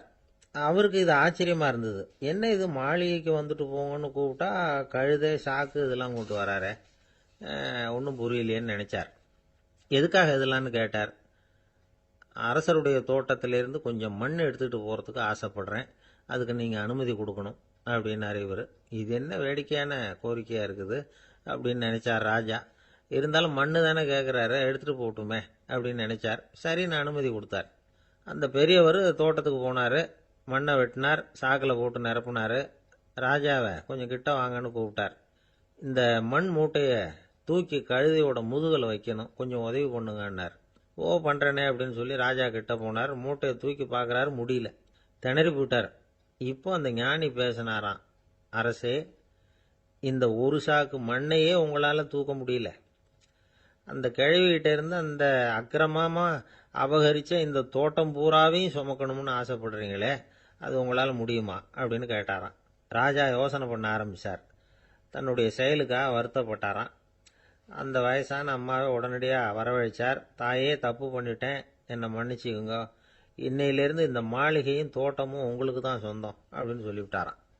போகிறப்ப இந்த உலகத்திலேருந்து எண்ணத்தை எடுத்துகிட்டு போக போகிறோம், அதனால் ரொம்பவும் அலட்டிக்க வேண்டியதில்லை, கர்வப்பட வேண்டியதில்லை அப்படிங்கிறது ஒரு பெரிய உபதேசம். ஒரு பெரிய மனுஷன் சாக கிடந்தார், ரொம்பவும் அழுதார். ஏன் அழறீங்க அப்படின்னு கேட்டாங்க சுற்றி இருந்தவங்க. நான் சாகிறதுக்காக கவலைப்படலை, நான் நம்ம ஜனங்களுக்காக எவ்வளவோ காரியம்லாம் செஞ்சுக்கிட்டு வந்தேன். நான் செஞ்சுக்கிட்டு வந்த சேவையை இனிமேல் யார் செய்ய போகிறாங்க, அது யாரால முடியும், அதை நினச்சி தான் அழறேன் அப்படின்னாராம். ஒருத்தர் முன்னாடி வந்தார். அதுக்காக நீங்கள் கவலைப்படாதீங்க, உங்கள் சேவையை தொடர்ந்து செய்யறதுக்கு என்ன மாதிரி இளைஞர் பட்டாலும் தயாராக இருக்குது, இருந்தாலும் எங்கள் கவலை என்னன்னா அப்படின்னு இழுத்தார். என்ன சொல்லுங்கன்னு கேட்டார் அவர்.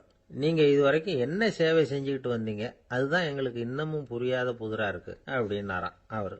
ஒருத்தர் ஒரு தவறு செஞ்சு விடுறாருன்னு வச்சுக்கோங்க, உடனே நீ செஞ்சது தவறு அப்படின்னு சொல்றது ஒரு வகை. அதுக்கு பதிலாக எது சரின்னு அவர் புரிந்து கொள்ள உதவி செய்கிறது இன்னொரு வகை. இந்த ரெண்டாவது வகை இருக்கு பாருங்க, நிர்வாக இயல்ல இது ரொம்ப முக்கியம். அலுவலகத்தில் வேலை பார்க்குற ஒருத்தர் முக்கியமாக தெரிஞ்சுக்க வேண்டியது என்ன தெரியுமா?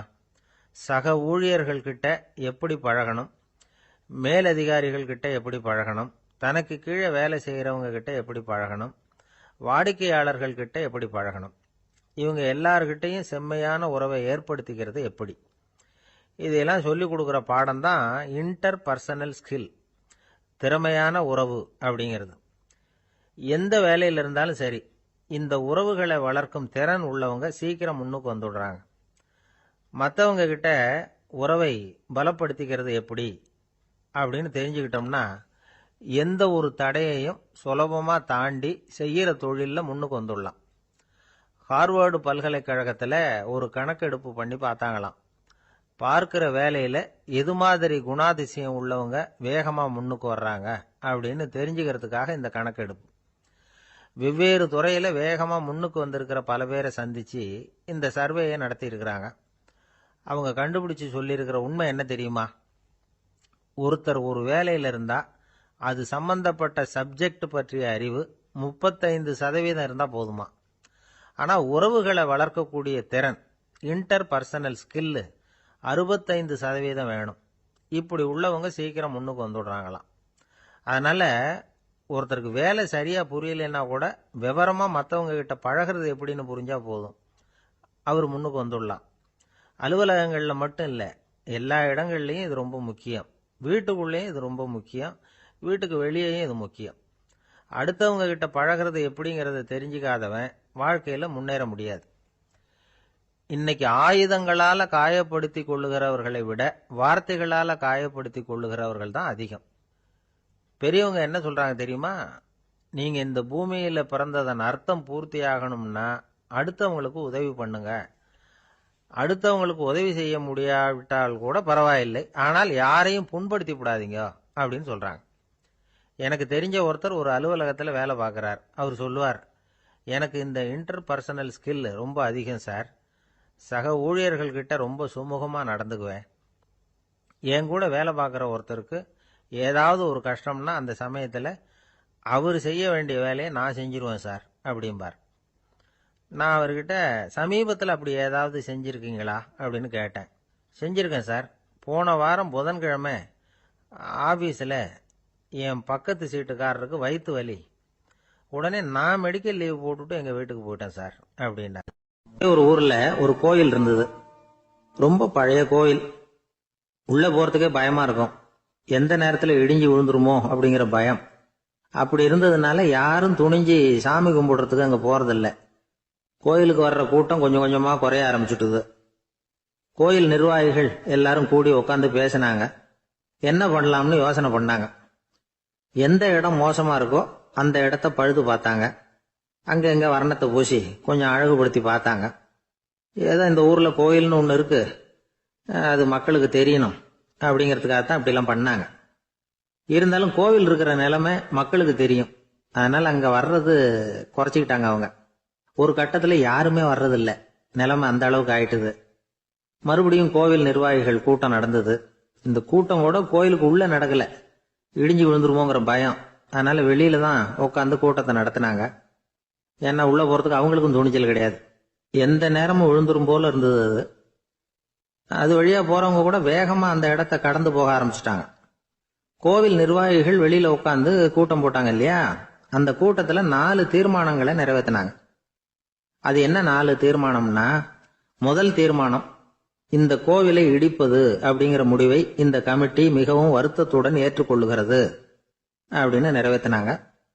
இதுக்கு பதிலா இன்னொரு கோவிலை உடனடியாக கட்டி முடிச்சுடணுங்கிறது 2வது தீர்மானம். 3வது தீர்மானம் என்ன தெரியுமா? பழைய கோவிலின் கதவுகள், அதிலிருந்து பிரிச்சு எடுக்கிற செங்கல், இதையே புது கோவில் கட்டுவதற்கு பயன்படுத்தி கொள்ள வேண்டியது. பழைய கோவில் இருந்த மாதிரியே அதே வடிவத்தில் புது கோவிலையும் கட்ட வேண்டியது. பழைய கோவிலின் அஸ்திவாரத்தை அப்படியே வச்சுக்கிட்டு அதுக்கு மேலே நாம் கோயிலை கட்டிக்க வேண்டியது. இதுதான் 3வது தீர்மானம். இதையும் கமிட்டி முழு மனசோட ஏற்றுக்கிட்டது. இது வரைக்கும் சரி. இப்போ அந்த கமிட்டி 4வதா ஒரு முக்கியமான தீர்மானத்தை கொண்டுகிட்டு வந்து அதையும் ஏகமனதா நிறைவேற்றி விட்டது. அது என்ன தீர்மானம்னா, புதிய கோவில் கட்டி முடிக்கிற வரைக்கும் பழைய கோவிலை இடிக்கிறதில்லை அப்படிங்கிற தீர்மானம். எப்படி இருக்குது பாருங்க இது. பழசை இடிக்காத வரையில அதே இடத்துல புதுசா எப்படி கட்ட முடியும்? பல விஷயங்கள்ல நாம நடந்துகிற முறையும் இப்படிதான் இருக்குதான். வாழ்க்கையில முன்னேறணும்னு ஆசைப்படுவோம். அதே நேரத்துல அந்த முன்னேற்றத்துக்கு எது தடையா இருக்கோ அதை விட்டு விடுறதுக்கும் மனசு வராது. வெளிநாட்டுல ஒரு பெரிய விருந்து நடந்துகிட்டு இருந்துதான். எல்லாரும் மது கோப்பையும் கையுமா அலைஞ்சுகிட்டு இருக்கிறாங்க. ஒருத்தர் மட்டும் கையில எதுவும் இல்லாம ரொம்ப நல்ல பிள்ளையா சாதுவா ஒரு ஓரமா தனியா உட்கார்ந்துருக்கிறார். அவர்கிட்ட நெருங்கி வாங்க மது சாப்பிடலாம் அப்படின்னு கூப்பிட்டாங்களாம். என்ன வற்புறுத்தாதீங்க, நான் என் மனசுக்குள்ள உறுதியா தீர்மானம் பண்ணிவிட்டேன் அப்படின்னாராம். என்ன தீர்மானம் பண்ணிருக்கீங்க அப்படின்னு கேட்டிருக்காங்க. ஏற்கனவே முழு போதையில் இருக்கும் பொழுது மறுபடியும் மது கோப்பையை தொடரதில்லை அப்படின்னு தீர்மானம் பண்ணிருக்கேன் அப்படின்னாராம். ஏங்க எங்க போயிட்டு வரீங்க அப்படின்னு கேட்டேன். எனக்கு வேண்டப்பட்ட ஒருத்தரை பார்த்து. ஆஸ்பத்திரிக்குன்னார். எந்த ஆஸ்பத்திரிக்குன்னு? மாட்டு ஆஸ்பத்திரிக்குன்னார். என்ன விஷயம்னு? மாமனாருக்கு உடம்பு சரியில்லை, அதுதான் மாட்டு ஆஸ்பத்திரிக்கு போயிட்டு வரேன்னார். அட பாவி, அதுக்கு அந்த ஆஸ்பத்திரிக்கா போவாங்க அப்படின்னு ஆச்சரியமா. அட அது இல்லப்பா, முதல்ல எங்க குடும்ப டாக்டர் தான் தேடிக்கிட்டு போனேன். அவர் அந்த நேரத்தில் அவர் வளர்க்குற நாய்க்குட்டிக்கு உடம்பு சரியில்லைன்னு சொல்லி அதை தூக்கிக்கிட்டு மாட்டு ஆஸ்பத்திரிக்கு போயிட்டாராம் சொன்னாங்க. அதனால அங்கே போய் அவரை சந்திச்சு விஷயத்தை சொல்லிவிட்டு வர்றேன்னார். அப்புறம் தான் எனக்கு கொஞ்சம் நிம்மதியாக இருந்தது. பொதுவாக நமக்கு தெரிஞ்ச வரையில் டாக்டர்கள் 2 வகை. நமக்கு வைத்தியம் பண்ணுற டாக்டர்கள் ஒரு வகை, நம்மகிட்ட இருக்கிற ஆடு மாடு கோழிக்கு வைத்தியம் பண்ணுற டாக்டர்கள் ஒரு வகை. இப்போ தான் எனக்கு தெரியும் இன்னொரு வகையான டாக்டர்களும் உண்டுங்கிறது. அது யாருன்னா பூச்சிகளுக்கு வைத்தியம் பண்ணுற டாக்டர்கள், அதாவது பூச்சி டாக்டர்கள். வெளிநாடுகளில் அப்படிலாம் கூட சில பேர் இருக்கிறாங்க. பிரிட்டனில் யார்க்ஷயர் வட்டாரத்தில் ராதர்ஹாம் அப்படின்னு ஒரு ஊர். அங்கே ஒரு விலங்கியல் மருத்துவர் பேர் டாக்டர் லான்ஸ் ஜெப்சன். அவர் ஆஸ்பத்திரி வாசலில் பார்த்தீங்கன்னா தினமும் நிறைய பேர் நின்றுட்டு இருப்பாங்க. கையில் கண்ணாடி குடுவை, தகர டப்பா இப்படி ஏதாவது இருக்கும். அதுக்குள்ளே ஏதாவது பூச்சிகள் இருக்கும். அதுக்கு வைத்தியம் பண்ணுறதுக்காக வந்தவங்க தான் அவங்க எல்லாம். சிலந்தி பூச்சி, பல்லி, தேளு, பாம்பு இப்படி ஏதாவது இருக்கும். பொழுதுபோக்காக சில பேர் நாய், பூனை, கிளி, மைனா, புறா இப்படி ஏதாவது வளர்க்குறாங்கல்ல, அது மாதிரி இப்போல்லாம் தேளு, பல்லி, பாம்பு, பூச்சி இதையெல்லாம் வளர்க்க ஆரம்பிச்சிட்டாங்களாம். இது ஒரு புது ஃபேஷன். இப்போ கூண்டுக்குள்ளே டப்பாக்குள்ளே போட்டு வளர்க்குறது, அதுக்கு ஏதாவது நோய் வந்துட்டுதுன்னா வைத்தியம் பண்ணுறதுக்கு டாக்டர்கிட்ட வந்துட வேண்டியது, இப்படி இந்த பழக்கம்லாம் நிறையா வந்துட்டுது. ரத்தம் உறிஞ்சிற அட்டைகள் கூட இவங்ககிட்ட வைத்தியத்துக்கு வருதான். சிலந்திகளில் செங்கால் சிலந்தின்னு ஒரு வகை. மத்திய அமெரிக்க காடுகளில் இது அதிகம். சிலந்திகள்லேயே ரொம்ப விலை உசந்தது இந்த ரகம்தான். கால்களில் சிவப்பு கோடுகள் இருக்கும். இந்த இனம் இப்போ குறைஞ்சிக்கிட்டே வர்றதுனால சர்வதேச விதிகளின்படி இவற்றின் ஏற்றுமதி இறக்குமதிக்கு தடை விதிக்கப்பட்டிருக்குது. அதனால் இதை வளர்க்குறவங்க வீட்டுக்குள்ளேயே இனவிருத்தி மூலமாக பெருக்கி விற்பனை பண்ணிட்டு வராங்களாம். அந்த வகை சிலந்திகள் தான் இப்போ வைத்தியத்துக்கு அதிகமாக வருதான். சரி, இதுக்கெல்லாம் எப்படி வைத்தியம் பண்ணுறாங்க? முதல்ல அதை குளிர்பதன பெட்டியின் வழுவழுப்பான சுவரில் விட்ட உடனே அதெல்லாம் மெதுவாக இறங்கி வரும். அப்போ அதன் நோயை கண்டுபிடிக்கிறது சுலபம். அப்புறம் அதுக்கு கிருமிகளை கொல்லக்கூடிய மருந்துகளையோ வலி நிவாரண மருந்துகளையோ கொடுப்பாங்க. கால் உடைஞ்ச சிலந்திகளுக்கு பசையை கொண்டு ஆப்ரேஷன் பண்ணுவாங்க. சில சிலந்திகளுக்கு உடைஞ்ச காலை எடுத்துட்டா புதிய கால் வளர்ந்துடும்.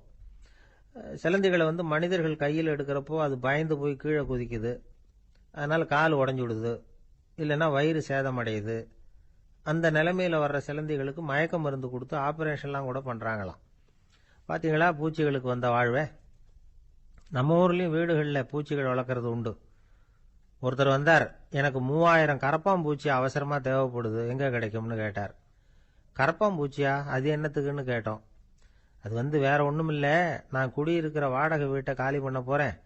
வீட்டு சொந்தக்காரர் என்ன சொல்கிறாருன்னா, இந்த வீட்டுக்கு நான் குடி வந்தப்போ எப்படி இருந்ததோ அதே நிலைமையில் விட்டுட்டு போகணும்னு வீட்டுக்காரர் சொல்லியிருக்கிறார், அதனால தான் கேட்டேன் அப்படின்னார். ஒரு தந்தை தன்னோட பிள்ளைய ரொம்ப தைரியசாலியாக வளர்க்கணும்னு ஆசைப்பட்டார். அதுக்காக அவனை கூப்பிட்டு உட்கார வச்சு இப்படி உபதேசம் பண்ணார். இதை பாருப்பா, நான் உன்னாட்டம் இருக்கிறப்போலாம் எதுக்கும் பயப்பட மாட்டேன், ரொம்ப துணிச்சலாக இருப்பேன். ஒரு நாள் ஒரு அப்பாவி எலிய ஒரு பூனை துரத்திட்டு ஓடிச்சு. நான் உடனே என்ன செஞ்சேன் தெரியுமா? அந்த பூனையை பிடிச்சேன். அது வாலில் ஒரு பட்டாசு சரத்தை கட்டினேன், கொளுத்தி விட்டேன். படபடன்னு வெடிக்க ஆரம்பிச்சுட்டுது. அது துள்ளிக்கிட்டு அங்கேயும் இங்கேயும் ஓடி இருக்கு பாரு ஓட்டம், ரொம்ப தமாஷு அப்படின்னார் அப்பா. இப்படி சொல்லிவிட்டு பையனை பார்த்து, இதை கேட்கறதுக்கு உனக்கும் துணிச்சல் வருதா? நான் என்னுடைய செயலை நீ கேட்குறப்போ உனக்கு துணிச்சல் வருதா அப்படின்னு கேட்டார். வருதுன்னா பையன். எப்படின்னா அப்படிங்கிற விவரத்தையும் சொன்னான் அவன். அதாவது எலிய விரட்டினத்துக்காக பூனை வாலில் பட்டாசு கொளுத்துனீங்க நீங்க, பூனையை விரட்டினத்துக்காக உங்க கழுத்துல பட்டாசு சரத்தை மாட்டினா என்னன்னு தோணுது எனக்கு அப்படின்னு நான் பையன். பையனோட துணிச்சல் அப்பாவே நடுங்க வச்சுட்டுது. அது சரி, ஒரு அப்பா பிள்ளைக்கு இப்படியா உபதேசம் பண்றது? எல்லாருக்கிட்டையும் அன்பா பழகிறது எப்படி அப்படின்னு சொல்லி கொடுக்கணும். பிஞ்சு உள்ளங்கள்ல நஞ்ச தூவலாமா? ஒரு நாள் விநாயகர் ஒரு பூனையோட விளையாடிக்கிட்டு இருந்தாராம். அப்படி ஆசையா விளையாடிக்கிட்டு இருந்தப்ப அவரோட கை நகம் தவறுதெல்லாம் பூனையோட முகத்துல பட்டுட்டுதான். அது ஒரு சின்ன கீறலை உண்டாகி விட்டுது. அப்பா அவர் அதை ஒரு பெருசா நினைக்கல.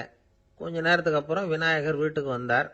அவங்க அம்மா பார்வதி தேவியை பார்த்தார். பார்வதி தேவி கன்னத்துல விரலால கீறினது மாதிரி ஒரு அடையாளம் இருந்தது. விநாயகருக்கு அதிர்ச்சி, ஆச்சரியம். நம்ம அம்மா இந்த உலகத்துக்கே தாயார், அப்பேற்பட்ட அவங்க முகத்திலேயே கீறலை உண்டாக்கக்கூடியவங்க யாரா இருக்க முடியும் அப்படின்னு யோசனை பண்ணார். தாயே, உன்னுடைய கன்னத்தில் இந்த வடு எப்படிம்மா ஏற்பட்டதுன்னு கேட்டார். குழந்தாய், இது நீ செஞ்ச காரியம்தான்ப்பா. உன்னுடைய கை நகம் கீறினதுனால ஏற்பட்ட வடு தான் இது அப்படின்னாங்க அவங்க. விநாயகர் திடுக்கிட்டு போட்டார். எப்படிம்மா அது? நான் எந்த காலத்திலையும் உன்னை அப்படி கீறினதாக எனக்கு நினைவு இல்லையே அப்படின்னார். இன்னைக்கு காலையில் ஒரு பூனையை கீறினதை நீ மறந்துட்டியா அப்படின்னாங்க அந்த அம்மா. விநாயகர் திகைச்சு போய் நின்னார். பார்வதி தேவி சொன்னாங்க, இதை பார்ப்பா, இந்த உலகத்தில் இருக்கக்கூடிய எல்லா உயிர்கள்லேயும் நான் இருக்கிறேன். நான் தான் இந்த உலகமாக ஆகியிருக்கிறேன். ஆகையினால நீ யாரை துன்புறுத்தினாலும் அது உண்மையிலேயே என்ன துன்புறுத்தினதாக தான் வந்து முடியும் அப்படின்னாங்க. விநாயகர் மனசுக்குள்ள ஒரு வெளிச்சம் ஏற்பட்டுதான். அதுக்கப்புறம் அவர் யாரையுமே கல்யாணம் பண்ணிக்காததுக்கு அதுதான் காரணமா. இந்த உலகத்தில் எல்லாரையும், இங்கே இருக்கிற எல்லாத்தையும் தாயின் வடிவமாக அவர் பார்க்க ஆரம்பிச்சிட்டாராம். குருதேவர் ராமகிருஷ்ணர் இந்த கதையை எடுத்து சொல்லியிருக்கிறார். நபிகள் நாயகம் ஒரு தடவை ஒரு நாற்காலியில் உட்காந்து என்னமோ யோசனை பண்ணிட்டு இருந்திருக்கிறார்.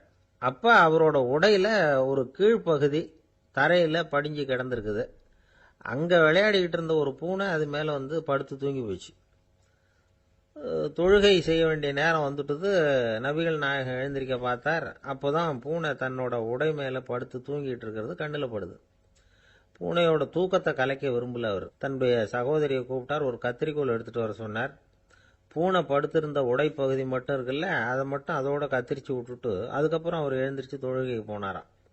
அதாவது பிற உயிர்கள்கிட்ட எப்படி அன்பு காட்டணுங்கிறத பெரியவங்க எவ்வளவோ விதத்தில் நமக்கு எடுத்து காட்டியிருக்கிறாங்க. இருந்தாலும் எத்தனை பேர் மனசில் அதெல்லாம் உரைச்சிருக்குது? நாமளும் நம்ம ட்ரெஸ்ஸு மேலே ஒரு பூனை படுத்திருந்தா ஒரு கத்திரிக்கோலை தான் தேடுவோம், எடுத்துக்கிட்டு வர சொல்லுவோம். துணியை வெட்டுறதுக்கு பதிலாக இல்லை அதோட வாழை வெட்டினா என்ன அப்படின்னு தோணும். ஒரு ஆள் ரொம்ப பிரியமாக ஒரு பூனையை ஆற்றுல குளிப்பாட்டிக்கிட்டு இருந்தானா. எப்படி? அந்த பூனையை ஆற்று தண்ணியில் அமுக்கி அமுக்கி குளிப்பாட்டிக்கிட்டு இருக்கிறான். அந்த வழியாக போன பெரியவர் ஒருத்தர் இதை பார்த்தார். இதை பார்ப்பா, பூனையை அது மாதிரி ஆற்று தண்ணியில் அமுக்கி குளிப்பாட்டாத, மூச்சு திணறி செத்து போடும் அப்படின்னு அட்வைஸ் பண்ணார். நீ போய் அவன் வேலையை பார்த்துக்கிட்டு, எனக்கு எல்லாம் தெரியும்னா இவன். சரின்னு அவர் போயிட்டார். கொஞ்ச நேரம் கழித்து அவரே அந்த வழியாக திரும்பி வந்துக்கிட்டு இருந்தார். ஆற்றுல பூனையை குளிப்பாட்டிக்கிட்டு இருந்தவன் அழுதுகிட்டு உட்காந்துருக்கிறான். பக்கத்தில் அந்த பூனை செத்து கிடக்குது. இதை பார்த்தார் பெரியவர். நான் தான் அப்போவே சொன்னேனே அந்த பூனையை ஆற்றுல நினைக்காதேன்னு, அதை கேட்டிருந்தா இப்படி ஆயிருக்குமா அப்படின்னார்.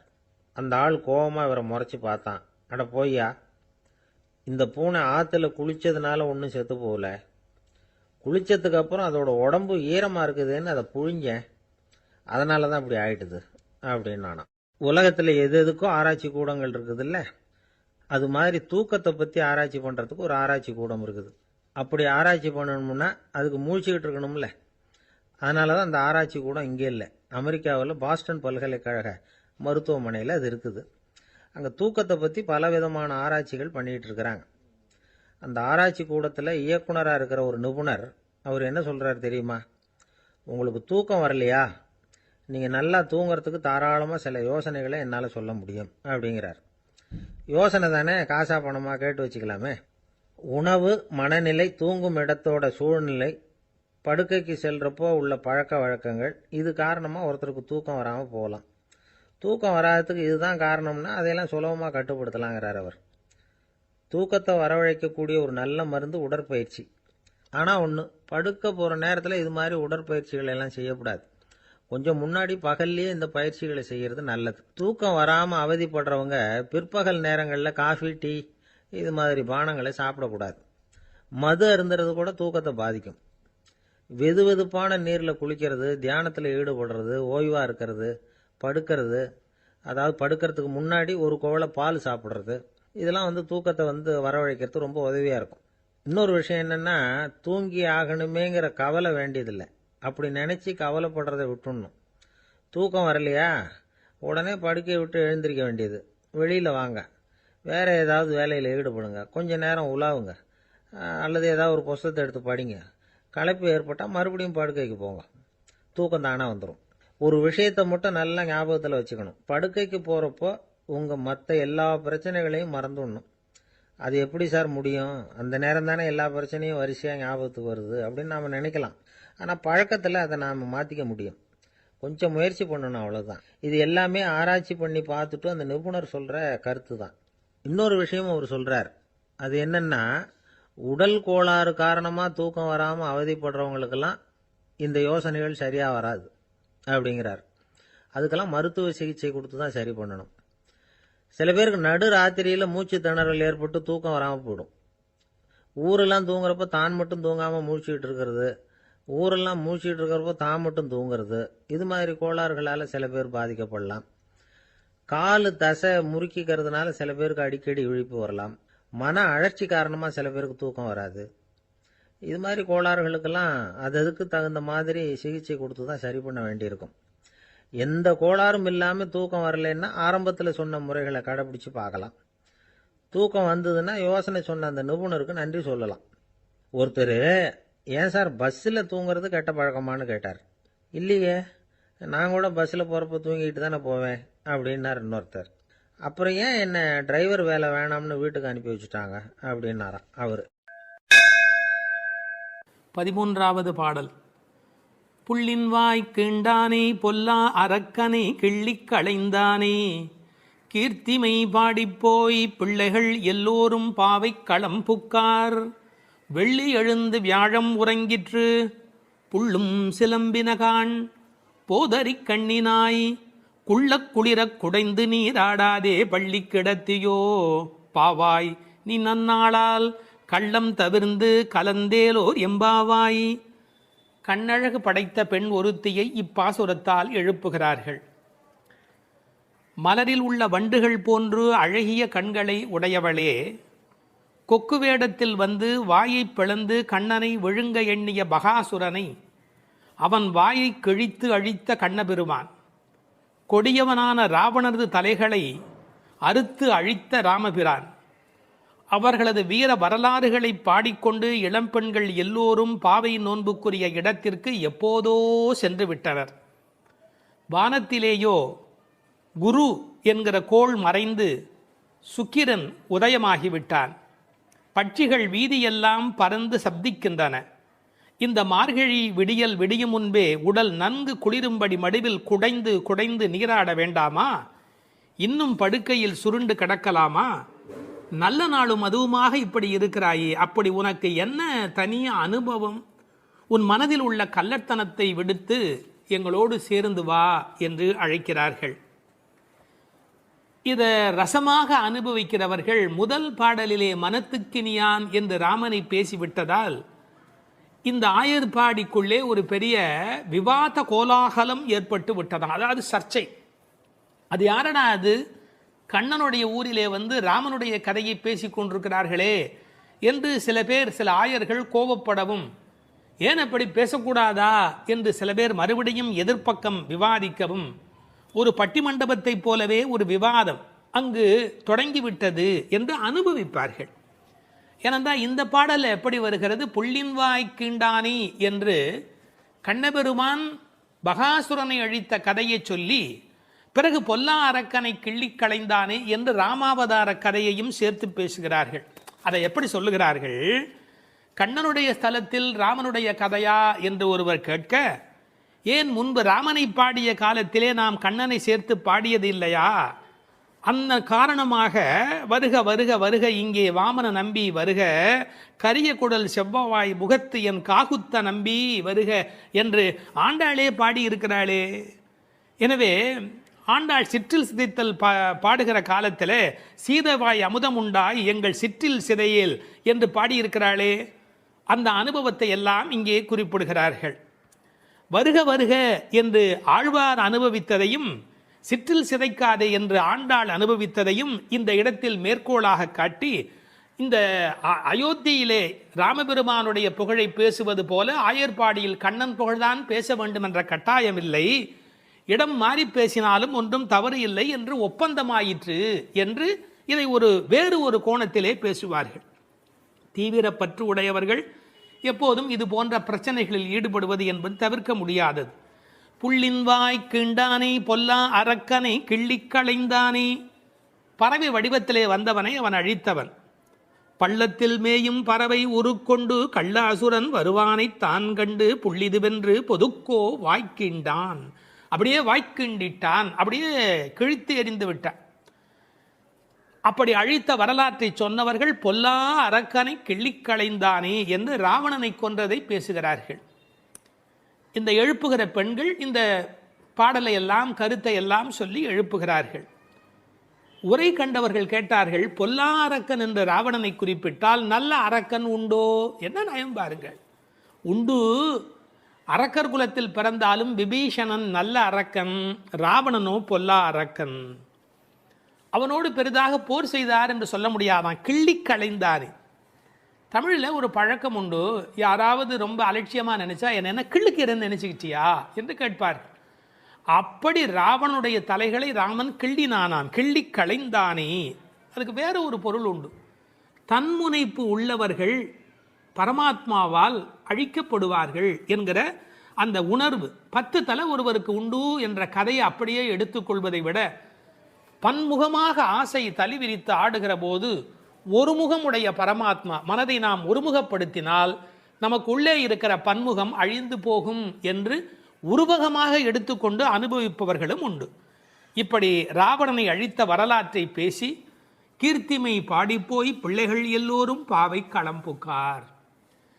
இந்த நெல் பயிரிடுகிற இடத்துக்கு நெற்களம் என்று பெயர், அதுபோல் பாவையின் நோன்பு நோற்கிற இடத்துக்கு பாவைக்களம் என்று பெயர்.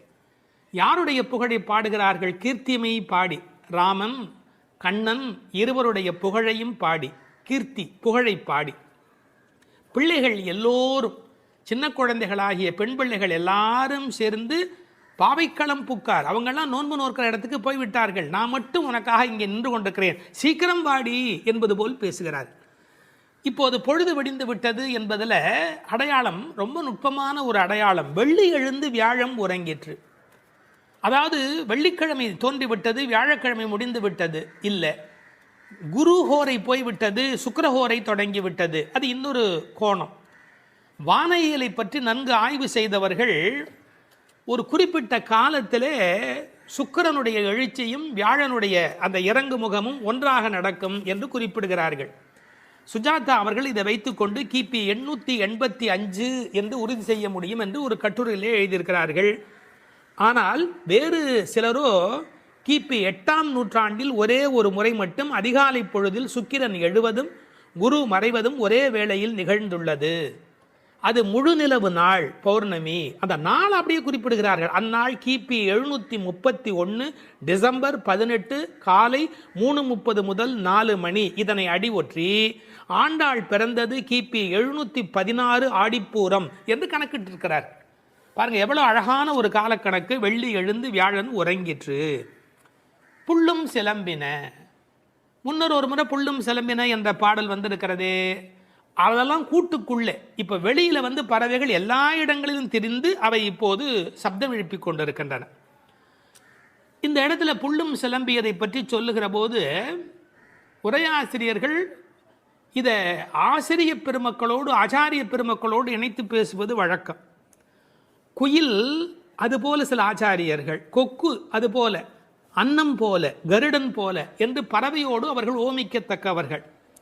கண்டத்வனியிலே, அதாவது குரல் வளத்திலே அவர்கள் குயில் மாதிரி. ஏகாகிர சிந்தையில், எப்போதும் மனம் ஒருமுகமாக இருத்தலில் கொக்கு போல, கொக்கொக்கு கூம்பும் பருவத்து என்பார் திருவள்ளுவர். சாரத்தை கிரகித்துக் கொள்வதிலே அன்னபக்ஷி போல, அன்னத்தை போல. கைங்கரியம் என்ற தொண்டு செய்வதிலே கருட பட்சியைப் போல, பல்லடிமை திறத்தினாலே என்று பறவையை அப்படியே அடியார்களோடு ஒப்பிடுவதும் வழக்கம். போது அறி கண்ணினாய், போதுன்னு சொன்னால் முட்டு என்று பொருள். தமிழ் ஒரு அழகான மொழி. அரும்பு, முகை, முகிழ், மொட்டு, மலர். பாருங்க, மலருடைய பல நிலைக்கும் பேர் இருக்கு, இன்னும் கூட இருக்கு. அதாவது வெளியில் புறப்படுவது அரும்பு, கொஞ்சம் மேலே வந்தால் அது முகை, கொஞ்சம் அது இதழ் திறக்க ஆரம்பித்தா அது முகிழ், அது நல்ல விரிந்து விட்டால் தான் அதுக்கு மலர் அப்படின்னு பேர். ரெண்டுக்கும் நடுவில் இருக்க போது போதுன்னு பேர். அந்த போது அது போன்ற கண்களை உடையவள், அதில் வண்டு உட்கார்ந்திருப்பதை போன்ற கண். ஐயா, வெள்ளையாக கண்ணில் ஒரு பகுதி இருக்குது, கருப்பாக ஒரு பகுதி இருக்குது. அது வெள்ளையாக இருக்கிற மலர், அதன் மேலே கருப்பாக இருக்கிற வண்டு உட்கார்ந்திருக்கிற தன்மையினை போதறி கண்ணினாய் என்ற ஓமையாக குறிப்பிட்டார்கள். குளிக்கிறது எப்படி குளிக்கணுமா? குள்ள குளிர குடைந்து நீர் ஆடு. அப்படி ஆடாதே, பள்ளிக்கிடத்தியோ பாவாய் நீ. இந்த பெண்ணம்பெரிய அப்படிங்கிற ஒரு சொல்லாட்சி உண்டு. அதுபோல குள்ள குளிர என்ற வார்த்தையை பயன்படுத்தினார்கள். நல்லா முங்கி குளிக்க வேணும், குடைந்து நீராட வேண்டும்.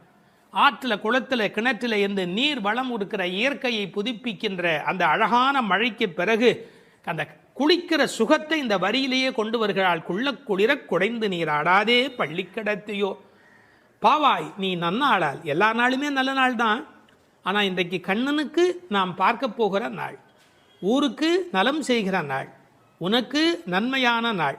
அப்படி இருக்கும்போது நீ படுத்து கிடக்கிறாயே, பள்ளி அறையிலேயே படுத்து கிடப்பவருக்கு பள்ளி கொண்ட பெருமாளை பார்க்கிற பாக்கியம் கிடைக்குமா? அவனை பருகும் சுகம் உனக்கு எப்படி வாய்க்கும்? கள்ளம் தவிர்ந்து கலந்தேலோர் எம்பாவாய். நீ மட்டும் தனியாக மனசில் அனுபவிக்கிறியா? அந்த திருட்டுத்தனத்தை விட்டுடு. கள்ளம் தவிர்ந்து தனியாக அனுபவிக்காதே, கலந்து ஏலோர் எம்பாவாய். இறைவனை எல்லோரும் சேர்ந்து அனுபவிப்பதே சுகம் என்று இந்த பாசுரத்தால் அவர்கள் விளக்கி காட்டுகிறார்கள். திருப்பாவை 11ஆம் பாட்டு. கற்றுக்கரவை கணங்கள் பல கறந்து செற்றார் திரளழியச் சென்று செரு செய்யும் குற்றமொன்று இல்லாத கோவலர்தம் பொற்கொடியே புற்றரவு அல்குல் புனமையிலே போதராய். சுற்றத்து தோழிமார் எல்லாரும் வந்து நின் முற்றம் புகுந்து முகில் வண்ணன் பேர் பாட சிற்றாதே பேசாதே செல்வப் பெண்டாட்டினி எற்றுக்கு உறங்கும் பொருளேலோர் எம்பாவாய். கண்ணனை எண்ணி நோற்காமல் அவன்தான் நம்மை எண்ணி நோற்று இங்கு வரட்டுமே என்று எண்ணி எல்லாவற்றிலும் சிறந்தவளான ஒரு பெண், பக்தி பெண் இந்த பாசுரத்தில் எழுப்பப்படுகிறாள். எல்லாமே கன்றுகள் போல இளமையான பசுக்கூட்டங்கள், பலவற்றை கறப்பதில் ஈடுபட்டு உள்ளவர்கள் இந்த கோபாலர்கள். பகைவர்கள் வந்துவிட்டால் அவர்கள் இருக்கும் இடத்திற்கு சென்று அவர்களது திறமை அழியும்படி போர் புரிய வல்ல குற்றமற்ற போர் வீரர்களை பெற்ற ஆயர் குலத்திலிருந்து வந்த பொன்கொடி போன்றவள் இந்த பெண். புற்றிலே உள்ள நாகத்தின் படம் போன்ற மறைவிடத்தையும் காட்டில் உலவும் மயில் போன்ற சாயலையும் உடையவளே, எழுந்து வா. நமது ஆயர்குடி பெண்கள் எல்லோரும் உன் வீட்டு முற்றத்திலே கூடி மேக நிறமுடைய கண்ணனது திருப்பெயர்களை கூறி பாடி மகிழ்கிறோம். நீயோ அசைவதே இல்லை, வாய் திறந்து பேசுவதும் இல்லை. அப்படி என்ன பெரும் செல்வமடி உனக்கு? இந்த உறக்கத்தில் உனக்கு என்ன அவ்வளவு ஈடுபாடு? எழுந்து வா என வெளியில் உள்ள பெண்கள் உள்ளே உறங்கும் பெண்ணை எழுப்புவதாக அமைந்துள்ள பாடல். இவர்கள் யாரை எழுப்புகிறார்கள்? 3 அடையாளங்கள்.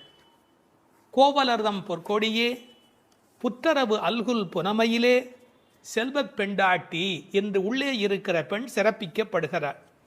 கோபாலர் என்பது தமிழிலே கோவலர் என்று எழுதுவது வழக்கம். அந்த குலத்தின் தங்க கொடி ஸ்வர்ணலதா, ஸ்வர்ணலதா என்ற வடமொழி சொல்லுக்கு பொற்கொடி என்பது தமிழிலே மொழிபெயர்ப்பு. இவள் ரொம்ப செல்வாக்கு மிக்கவள், பேரழகி. இந்த கோவலர் என்பதை அழகான வித்தியாசமான பல பொருள் சொல்வது வழக்கம். கோ பலர், அதாவது வாக்கிலே வல்லவர் என்று கூட ஒரு பொருள் சொல்வார்கள். கோ அலர், தங்களை தலைவனாக நினைத்ததே அல்ல, கண்ணனுக்கு அடிமையாக மட்டுமே தன்னை நினைத்து கொண்டிருக்கிறவர்கள். இவள் அவர்கள் வீட்டு ஒரு கொடி, கொழுங்கொடி, கொழுகொம்பு தேடுகிற ஒரு கொடி. கோல் தேடி ஓடும் கொழுந்ததே போன்று மால் தேடி ஓடும் மனத்தள், ஆவிக்கோர் பற்று கொம்பு, இதெல்லாம் ஆழ்வார் திருவாக்கு. இவள் மனம் எப்போதும் கண்ணபெருமானை நோக்கி போய்கொண்டிருக்கும். ஒரு கொழுகொம்பாகிய இறைவனை தேடி போவதாலே இவள் கொடி, ஆனால் பொற்கொடி.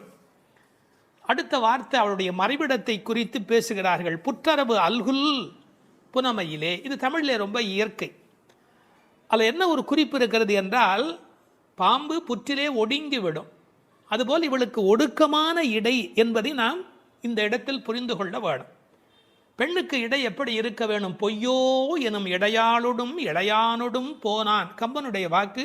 சீத்தையினுடைய இடை உண்டா இல்லையா என்று எல்லோரும் சர்ச்சை செய்கிற இடை என்று எழுதினார். இந்த புற்றரவு அல்குல் என்பதை கொஞ்சம் விளக்கம் சொல்லுகிற ஆச்சாரியர்கள், அது மறைந்திருப்பதையும், குளிர்ச்சி, பாம்பு புற்றுக்குள் மறைந்திருக்கும், புற்றுக்குள்ளே எப்போதும் வெப்பம் குறைவாக இருக்கும். நான் ஒரு குறிப்பு படித்தேன், 23 டிகிரி செல்சியஸ் அந்த சூட்டில் தான் உள்ளே இருக்குமா பாம்பு குடியிருப்பதற்கு விரும்புமா. ஏர் கண்டிஷன் ரூமில் இருக்கிற மாதிரி அந்த குளிர்ச்சி இருந்தால்தான் அது அங்கே இருக்குமா. அதுபோல இந்த பெண்ணின் மறைவிடத்தையும் அவர்கள் குளிர்ச்சி மிக்கது என்று பாடுகிறார்கள். ஆனால் புற்றரவு அல்குல் என்பதை தத்துவார்த்தமாக எடுக்கிற போது ஞான பக்தி மிக்க என்று அதற்கு வேறு இறை பொருள் கொண்டு சொல்லுவது வழக்கம். அடுத்த வார்த்தை புனமையிலே போதராய்.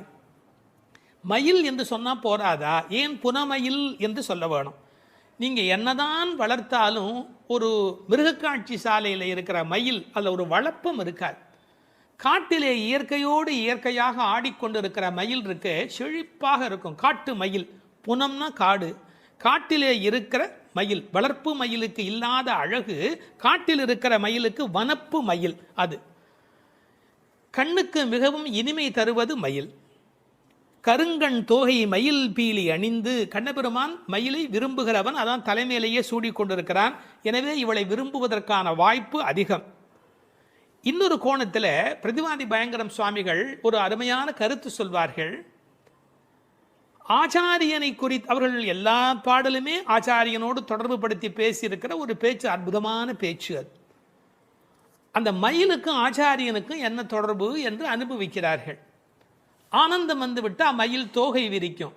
ஆச்சாரியனும் அப்படித்தான், ஆனந்தம் வந்து விட்டால் தன்னுடைய வாக்கில் விஸ்தாரமாக பல பொருள்கள் சொல்ல தொடங்கி விடுவார். மயிலுக்கு விஷப்பூச்சிகள் அண்டாது, அதுபோல் ஆச்சாரியனிடத்திலே தீய சக்திகள் சேராது. மயில் பீலி கண்ணன் தலைமையிலே இருக்கும். ஆச்சாரியன் ஏதேனும் ஒன்று சொன்னால் கண்ணன் தலைதுலுக்கி அதை அனுபவிப்பானா, அப்படி என்று அனுபவிப்பானா. எனவே தலைமேல் வைத்து கண்ணனே கொண்டாடுகிறான் ஆச்சாரியனுடைய வாக்கு. பாம்பு பயந்து ஓடும், விஷத்தன்மை உடையவர்கள் ஆச்சாரியனை பார்த்தால் விலகி ஓடி விடுவார்கள் என்று என்ன அழகு பாருங்கள். முழுக்க இந்த புனமையிலே என்பதை ஆச்சாரியனோடு சம்பந்தப்படுத்தி பேசுவார்கள் ஸ்ரீ பிரதிவாதி பயங்கரம் அண்ணங்கராச்சாரிய சுவாமிகள். இந்த புனமையில் என்பதில் இன்னும் ஒரு அழகு, மயில் புனத்தை சிறப்பிக்கிறது. காட்டுக்கு அழகு அப்படின்னா மயில் தான் காட்டுக்கு அழகாக இருக்கிறது. அது மாதிரி எங்கள் கூட்டத்துக்கு நீ புனமயில், எங்கள் கூட்டம் காடு போல நீ வந்தால்தான் எங்களுக்கு அழகு என்பதை புனமயில் என்பது குறிப்பிட்டது. நீ வந்து கதவை தர, ஏன் மயில் நடப்பதை பார்க்க வேண்டும் அல்லவா, மயில் நடந்து வருகிற அழகை நாங்கள் அனுபவிக்க வேண்டும் அல்லவா, எனவே உன் மயில் நடை காண வேண்டும், வாராய். செல்வ பெண்டாட்டி என்று விழிக்கிறார்கள். அடுத்தது, இவள் தலைமகள், குலம் தரும் செல்வம் தந்திடும் என்கிற அத்தனை செல்வமும் உடையவள், கண்ணனுக்கு மிக மிக வேண்டியவள். கண்ணனுடைய அழகை பற்றி சொல்லுகிற போது உரையாசிரியர் எழுதுவார், அது ஆண்களை பெண்களாக்கும், பெண்மையுறச் செய்யும். அது மாதிரி இவள் அழகு எப்படி என்றால் பெண்களை ஆண்மையுறச் செய்யும் பேரழகு, செல்வ பெண்டாட்டி என்று சிறப்பித்தார்கள். இப்போ அந்த ஆயர்பாடியிலே அவர்கள் கறந்து, பால் கறந்து அவர்கள் எப்படி வாழ்கிறார்கள் என்ற தன்மை பேசப்படுகிறது. கற்று கறவை கணங்கள் பல கறந்து. கன்று உடைய கறவை, ஏன்னா கன்றுக்குட்டி இருந்தால் தான் அது பால் ஈனும். சார், அந்த ஆச்சரியம் என்ன என்று கேட்டால், அங்கே கிழட்டு மாடே கிடையாது, எப்போதும் இளமையுடைய மாடு தான் அங்கே இருக்கும். எனவே அது கற்று கறவை கணங்கள் பல கறந்து, எக்கச்சக்கமான மாடுகள். இந்த ஆயர் சலிப்பதே இல்லை. பரதநாட்டியம் கற்றுக்கொள்கிற பெண்களை சொல்வார்கள், மண்டி போட்டு பாரு அப்படிம்பாங்க. அது மாதிரி பால் கறக்கிறவர்கள் குத்த வச்சு உட்காந்து பால் கறப்பார்கள். எக்கச்சக்கமான ஸ்டாமினா, உடல் பலம் இருந்தால் தான் தொடர்ந்து உட்காரவே முடியும். நீங்கள் சாதாரணமாக உட்காந்துடலாம், ஆனால் குத்த வச்சு உட்காரது இருக்கும் பாருங்க. பரதநாட்டியம் ஆடுகிறவர்களுக்கு முதல் பயிற்சி அதுதான். பால் கறக்கிற அந்த கோபாலர்களுக்கு இயல்பிலேயே வரிசையாக மாட்டை கறந்து உடல் பலம் எக்கச்சக்கமாக இருக்கும். பல கறந்து, இந்த கன்று என்பதை கற்று என்று எழுதுகிறார்கள். ஏன்னா மெல்லினமாக தான் இருக்கணும் கன்று. அது எப்படி வல்லினம் ஆயிட்டுனா, கண்ணுக்குட்டி மாதிரியா இருக்குது, அதுவே அவ்வளோ வலிமையாக துள்ளி குதிச்சுக்கிட்டு இருக்குது. அப்புறம் கன்றுன்னு எப்படி சொல்கிறது? அது கற்று. இதுக்கும் ஆழமான ஒரு உரை சொல்லுகிற வழக்கம் எப்படின்னா, கல்வி. கற்று அப்படின்னா கல்வியின் மூலமாக. அதாவது இது கண்ணுக்குட்டி அப்படிங்கிற அர்த்தத்தை தாண்டி நிறைய கல்வி கற்ற சிஷ்ய கோடிகளோடு ஆச்சாரியன் வருகிற பேரழகு, இப்படி ஆச்சாரியனோடு சம்பந்தப்படுத்தி அந்த பாடலுக்கு விளக்கம் சொல்வது உண்டு. பசுவனுடைய சிறப்பை சொல்வதாக இருந்தால், அந்த கோதூளி, அதனுடைய கால் தூசிக்கு பெருமை அதிகம். அந்த பசுவினுடைய அந்த கொட்டில் இருக்கு இல்லையா, மாட்டு கொட்டில், அங்கே போய் உட்காந்தா மன அமைதி கிடைக்கும். வாழ்க்கையில் மனதில் ரொம்ப அதிக துன்பம் உடையவர்கள் பசுக்கள் குடியிருக்கிற கொட்டிலில் போய் பசுக்களை தொட்டு தடவி கொஞ்சம் நேரம் அங்கே இருந்தால் அடைய முடியாத அமைதி அடைவார்கள், நோயிலே இருந்து நீங்குவார்கள். இப்போ கண்டுபிடிச்சிருக்கிறாங்க. இப்படி ஒருவரே பல மாடு கடந்து எடுக்கக்கூடிய உடல் பலம் உடையவர்கள். ஆனால் வெறும்னா பால் கறக்கிற ஆட்கள்னு நாம் நினைக்கக்கூடாது. எதிரிகள் யாராவது, எதிரினா இவங்களுக்கு கிடையாது, கண்ணனை எதிர்க்கிறதுக்கு யாராவது வந்தால் செற்றார் திரளழிய சென்று செரு செய்யும். வேடிக்கையாக சொல்லுவாங்க, டே என் ஏரியாவுக்கு வாடா பார்த்துக்கிறேன் அப்படின்னு. அது மாதிரி சிங்கத்தை குகையிலேயே சந்திப்பது போல எதிரிகளுடைய கோட்டைக்கு உள்ளேயே புகுந்து அவர்களை அடித்து நொறுக்குவார்கள். கிருஷ்ணனுடைய எதிரிகளை தங்கள் எதிரிகளாக நினைத்து கொள்வார்கள். செற்றார் திரளழிய சென்று செரு செய்யும். ராமனை பற்றி பாடும்போது சென்று அங்கு தென்னிலங்கை செற்றாய் திரள் போற்றினாலே, இந்த ஆயர்பாடியில் இருக்கிற கோபாலரும் சென்று சண்டையிடுகிறவர்கள். குற்றம் ஒன்றில்லாத கோவலர். அவங்களுக்கு இடக்கை வழக்கை தெரியாது. படித்து வந்தாலும் சார் விஷமம் பண்ணுவான், கல்வி உள்ளவன் தானே அதிக வம்பு பண்ணுவான். இவங்களுக்கு எந்த குற்றமுமே கிடையாது. அப்படிப்பட்ட கோவலர்தம் பொற்கொடியே. சுற்றத்து தோழிமார் எல்லாரும் வந்து, அத்தனை பேரும் வந்துட்டோம். முடி உன் வீட்டு வாசலில் நிற்கிறோம். தேகபந்துக்கள் ஆத்ம பந்துக்கள் என்று எல்லாருமா நாங்கள் உங்கள் வீட்டு வாசலில் வந்து நிற்கிறோம். நீ முற்றம் புகுந்து முகில்வண்ணன் பேர் பாட. உங்கள் வீட்டு கதவை திறந்து நாங்கள் தொட்டி முற்றத்துக்குள்ளேயே வந்து நிற்கிறோம். வீடு கட்டுகிறவர்கள் பழைய காலத்தில் படி, நடை, கூடம், முற்றம், பின்னால் இருக்கிற இடம் வெளி என்று கட்டுவார்கள். நாங்கள் படியை தாண்டி நடையை தாண்டி வீட்டு முற்றத்துக்குள்ளே வந்து பாடுகிறோம். இன்னும் உன் காதில் கேட்கலையா? அணியரங்கன் திருமுற்றத்து அடியார் தங்கள் இன்பமிகு பெரும் குழுவும் கண்டு. பெருமாள் திருமொழியில் இருக்கிற வாக்கு. ரங்கநாதனுடைய முற்றத்தில் வந்து நின்று கொண்டு பாடுவார்கள். அதுபோல நாங்கள் இப்போது பாடிக்கொண்டிருக்கிறோம். முற்றம் புகுந்து முகில் வண்ணன் பேர் பாட. ஒரு அழகு சொல்லட்டுமா? உன்னை புனமயில் என்று வர்ணிக்கிறார்கள். மயில் எப்போ ஆடும்? முகில் பார்த்தா ஆடும். கண்ணன் முகில் வண்ணன், நீ புனமயில், அவனுக்கென்று ஆடப் பிறந்தவள். முகில் வண்ணன் பேர் பாட சிற்றாதே. சிற்றாதேன்னா அசையாம கிடக்கிறமா, நீ உடம்பு கூட அசையில. நாங்கள் இவ்வளோ பேர் பாடுறோம், ஒரு குலுங்கல் ஒன்றுமே இல்லையே. பேசாதே, பதிலும் நீ பேச மாட்டேங்கிற. செல்வ பெண்டாட்டி, ரொம்ப உனக்கு நாம் கண்ணனுக்கு வேண்டியவன் அப்படிங்கிற ஒரு ஒரு கர்வம் வந்து விட்டதா? செல்வ பெண்டாட்டி நீ எற்றுக்கு உறங்கும் பொருள் ஏலோர் எம்பாவாய். உறக்கத்தில் அர்த்தமே இல்லையேடி, அர்த்தமில்லாத தூக்கத்தில் போய் ஆழ்ந்து கிடக்கிறாயே என்று பேசுவதாக அமைந்திருக்கிறது இந்த பாடல்.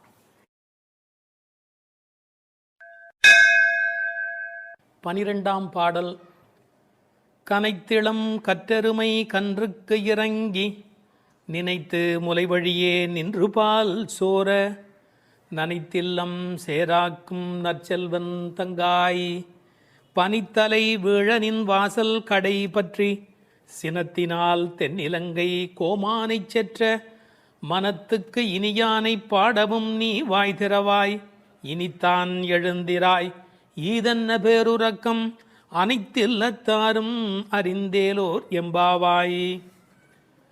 இதனுடைய பொருள், கன்றை பிரிந்த எருமை தன் கன்றை நினைத்து கனைத்து அந்த நினைப்பால் தனது காம்புகளிலிருந்து விடாது பால் பொழிவதால் வீடெல்லாம் பால் வெள்ளமிட்டு சேராகி கிடக்கின்ற வீட்டின் தலைவனான பெரும் செல்வத்தை பெற்றிருப்பவனது தங்கையே.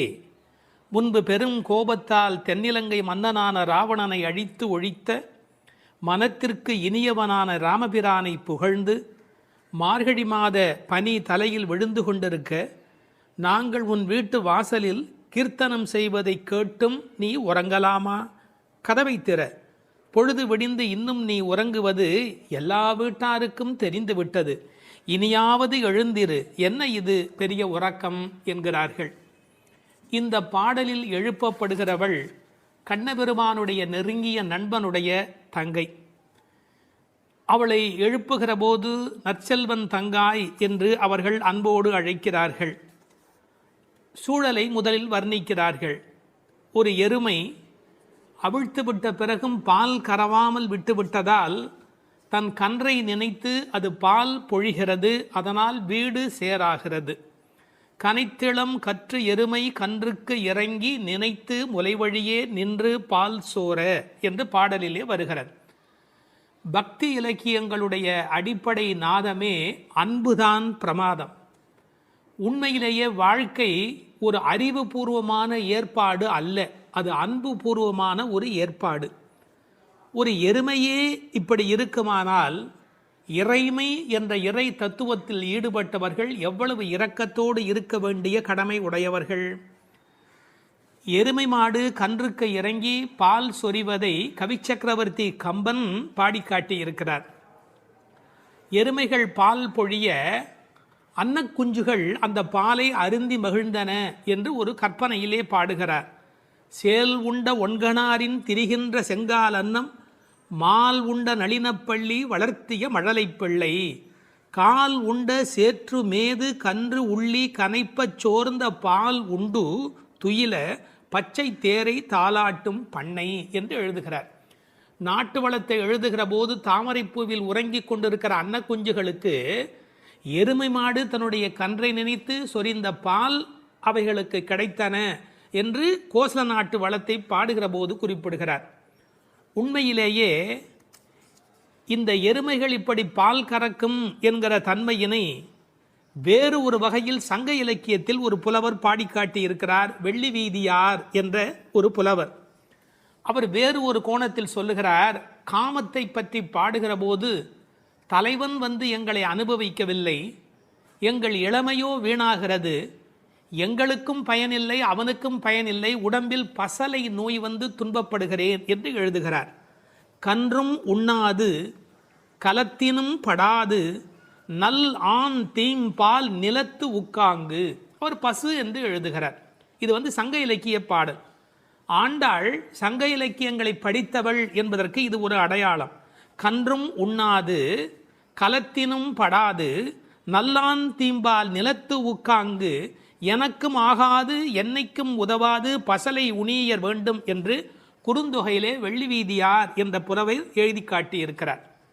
இன்னொரு கோணத்திலே பார்க்கிற போது வியாக்கியானம் பண்ணினவர்கள் எருமை மாடு கன்றை நினைத்து படுகிற பாட்டை சொல்லிவிட்டு எருமைகள் கரவாவிட்டால் படும் பாடு இந்த பெண்கள் கோபியர் சொல்லுகிறார்களா என்ன, அனைவரும் எருமை படுகிற பாட்டை நாங்கள் அல்லவா உன்னாலே படுகிறோம் என்று கண்ணனுக்கு புரிய வைக்கிறார்களா. எனவே கனைத்திளம் கற்றெருமை கன்றுக்கு இறங்கி நினைத்து முலைவழியே நின்று பால் சோர. சென்ற பாடலிலே பால் கறப்பதை பற்றிய குறிப்பு வந்தது. கற்றுக்கறவை கணங்கள் பல கறந்து என்று வரும். இந்த பாடலிலே பால் கறவாமை பற்றிய குறிப்பு வந்தது. அப்படியானால் எது உண்மை? இப்படி எடுத்துக்கொள்ள வேணும். பக்தி யோகத்தில் ஈடுபட்டிருக்கிற தன்மையினை இந்த பாடலும், கர்மயோகத்தில் ஈடுபட்டிருக்கிறவர்களை பற்றிய குறிப்பை அந்த பாடலிலும் ஆண்டாள் குறிப்பிடுகிறாள் என்று பொருள் கொள்ள வேண்டும். நற்செல்வன் தங்காய், சிறந்த செல்வமுடையவனுடைய தங்கையே. அவன் எப்படி நற்செல்வனாக இருக்கிறான்? கண்ணனுடைய மிக நெருங்கிய நண்பன் ஒருவன். அதை ஆழ்வார் பாடுகிற போது சொல்லுகிறார். பெரியாழ்வார் திருமொழியிலே சுரிகையும் தெரிவில்லும் செண்டுகோலும் மேலாடையும் தோழன்மார் கொண்டு ஓட ஒரு கையால் ஒருவன் தன் தோளை ஊன்றி. கண்ணன் எப்போதும் யாராவது ஒருத்தனுடைய தோளை அணைத்தபடி இருக்கிறானா, அப்படி ஒரு கையால் ஒருவன் தன் தோளை ஊன்றி. எனவே கண்ணனுடைய மிக நெருக்கமான நண்பன் அவனை விட்டு வராமையினாலே அவன் வீட்டு எருமை கரவாதபடி போயிற்று என்று பொருள் கொள்ள வேண்டும். தமிழிலே மாடு என்பதே செல்வத்தை குறிப்பது. எனவே அந்த மாட்டின் பெருஞ்செல்வம் உடையதால் நற்செல்வன் தங்காய் என்று பொருள் செய்தார்கள். தத்துவார்த்தமாக பொருள் செய்தவர்கள் ஆண்டாளுக்கு சகோதரராக எம்பெருமானாரை சொல்லுகிற மரபு வழி சிந்தனையினை கொண்டு வருகிறார்கள். பெரியாழ்வார் பெற்றெடுத்த பெண் பிள்ளை வாழியே, பெரும் புதூர் மாமுனிக்கு பின்னானாய் வாழியே என்று ராமானுஜருக்கு தங்கையாக ஆண்டாள் பேசப்படுகிறாளே. கோயில் அண்ணா வாரும் என்று ஆண்டாள் அழைத்தாளே, அந்த இங்கு நினைவூட்டி நற்செல்வன் தங்காய் என்று ஆண்டாளையே குறிப்பிடுகிறார்கள். அது மட்டுமல்ல, கைங்கரிய லக்ஷ்மி அதுதானே செல்வம், இந்த உலகத்தில் பகவானுக்கு செய்கிற சேவையே பெரிய செல்வம் என்று வேறு ஒரு கோணத்திலும் இதற்கு உரை எழுதுவார்கள். இந்த பெண்கள் இப்போது பேசுகிறார்கள், அம்மா உன் வீட்டு வாசலிலே மார்கழி பனி தலையிலே வந்து விழுகிறது, நாங்கள் எதை பிடித்து கொண்டு நிற்கிறோம் தெரியுமா, உன் வீடு சேராகி கிடக்கிறது, எருமை பால் ஓட ஓட கீழே கால் வைக்க முடியவில்லை, சேராகி இருக்கிறது. பழைய காலத்தில் வீட்டு கதவுல நாதாங்கி என்று ஒன்று தொங்கும், அதைத்தான் நாதம் சத்தம் போடுவார்கள், தட்டினா வீட்டுக்குள்ளே கேட்கும் என்ற காலிங் பெல் இன்றைய மெத்தடில். அந்த நின் வாசல் கடையை பற்றி நாங்கள் நாதாங்கியை பற்றி கொண்டு நிற்கிறோம். அதுக்கு உரை எழுதும் போது சொன்னார்கள், மேலே பனி வெள்ளம் மனத்தே பால் வெள்ளம், தரையிலோ மேலே பனி வெள்ளம் மனத்தே மால் வெள்ளம், மால்னா திருமால், மனத்தே மால் வெள்ளம் தரையிலே பால் வெள்ளமாய் தெப்பம் வற்றுவாரை போலே உன் வீட்டு நாதாங்கியை பிடித்து தொங்கிக் கொண்டிருக்கிறது கான். அப்படியெல்லாம் அந்த நாதாங்கியை பிடித்து கொண்டு இவைகள் தொங்கிக் கொண்டு நிற்கிறார்கள். சினத்தினால் தென்னிலங்கை கோமானை செற்ற மனத்துக்கு இனியானே பாடமும் நீ வாய் திறவாய். அளவு கடந்த அநியாயம் செய்து விட்டான் ராவணன். என்ன, சீத்தையை ராமனால் பிரிய முடியாது, பிராட்டியையும் பெருமாளையும் பிரிக்கக்கூடாது. அந்த பாவத்தை செய்தமையினால் கோபப்பட்டு சினத்தினால் தென்னிலங்கை கோமான் ராவணனை செற்ற அழித்த மனத்துக்கு இனியானை பாடவும் நீ வாய் திறவாய். ராமன் மனத்துக்கு இனியவன் என யாருக்கும் எந்த நோவும் வரக்கூடாது என்று எண்ணுவது ராமனுடைய பண்பாடு. எப்படி என்று குகனை போன்ற அன்பர்கள் வருகிறார்கள். இவன் தாழ்ந்தவன் என்று நினைக்கல, ஏழை ஏதலன் கீழ்மகன் என்னாது அவனோடு அன்பு பாராட்டுகிறார். கிளிக்கு யாருடைய பெயர் வைப்பது என்று கேட்கிறாள், கைகேயி அம்மாவுடைய பெயரை வை என்று சொல்லுகிறார். இப்படி எல்லோருக்கும் மனத்துக்கு இனியனாயிருந்த அழகை வைமு கோபாலகிருஷ்ணமாச்சாரியார் உரையிலே ராமாயண பாடல்ல இருந்தே பல குறிப்பு சொல்லுகிறார். மனத்துக்கினியானே என்ற தொடர்க்கு நட்பினர் நொதுமலாளர் பகைவர் ஆகிய மூவகையர் மனத்துக்கும் இனியவன் என்று பொருள் கொள்ளலாம். குகனை விடுங்கள், அடுத்தாற் போல வாலிக்கும் ராவணனுக்கும் கூட இனியனாயிருந்தான் என்றோ. மூக்கும் காதும் வெம்முரண் முலை கண்களும் முறையால் இழந்து அரற்றிய சூர்ப்பனகையும் போக்கினீர் என் நாசி பொய்த்து என் என்றும் மேக்குயரும் நெடுமூக்கு மடந்தையர்க்கு மிகையன்றோ என்றும் பிழை செய்தீரோ என்றும் சூர்ப்பனகை ராமனை புகழ்ந்து பாடுகிறாள். மார்பில் ராமபானம் பாய்ந்து நின்ற நிலையும் வாலி ஓவியத்து எழுத ஒண்ணா உருவத்தாய் என்று சொல்லுகிறான். ஆவி போம் வேலைவாய் அறிவு தந்து அருளினாய் என்று பேசுகிறான். ராவணன் மாலியவானிடத்திலே வந்து சொல்லுகிற போது நாசம் வந்துற்ற காலை நல்லதோர் பகையை பெற்றேன் என்றார். அது மட்டுமல்ல, ராமனுடைய தோற்றத்தை பார்த்துவிட்டு சொல்லுகிறான், ராகவன் மேனி நோக்கி தீயன கொடிய வீர சேவகச் செய்வை கண்டால் நாயன தகுதும் அன்றே காமனும் நாமும் எல்லாம் என்று பகைவனை கொண்டாடுகிறான் ராவணன். எனவே ராமனிடத்தில் எல்லோரும் அன்பு பாராட்டுகிற காரணத்தினாலே அவன் மனத்துக்கு இனியவனாக இருக்கின்றான். அந்த மனத்துக்கு இனியானை நாம் பாட இனித்தான் எழுந்திராய். ராமாயணமே சொல்லிவிட்டோம், இன்னும் நீ எழவில்லையே, ஈதென்ன பேருறக்கம். இந்த உறக்கம் நியாயமா? இப்படி தூங்கி தொலைக்கிறாயே. அனைத்தில்லத்தாரும் அறிந்தார். உனக்கு வெக்கமா இல்லை? பக்கம் வீடு எதிர் வீடு எல்லாருமே நீ எழவில்லை என்பதை தெரிந்து வைத்திருக்கிறார். மனிதர்களுடைய இயல்பு தன்னை பற்றி அக்கம் பக்கம் என்ன நினைக்கும் என்கிற ஒரு கூச்ச சுபாவம் உண்டு. அதை இந்த இடத்துல எடுத்து சொல்லி அனைத்தில்லத்தாரும் அறிந்து என்று உரை எழுதினார்கள். ராமானுஜரை நினைவூட்டி உரையிலே இன்னொரு குறிப்பு சொன்னார்கள். திருக்கோஷ்டியூர் கோபுரத்தின் மேல் ஏறி திருவெட்டெழுத்தினுடைய பொருளை ஓரான் வழி உபதேசமாக வருகின்ற ஒன்றை கூட எல்லாரும் அனைத்தில்லத்தாரும் அறியும்படியாக சொன்னவர் ஸ்ரீ ராமானுஜர் அல்லவா? அவரை இந்த இடத்தில் நினைவு கூர்ந்து இந்த பாடல் நிறைவு பெறுகிறது.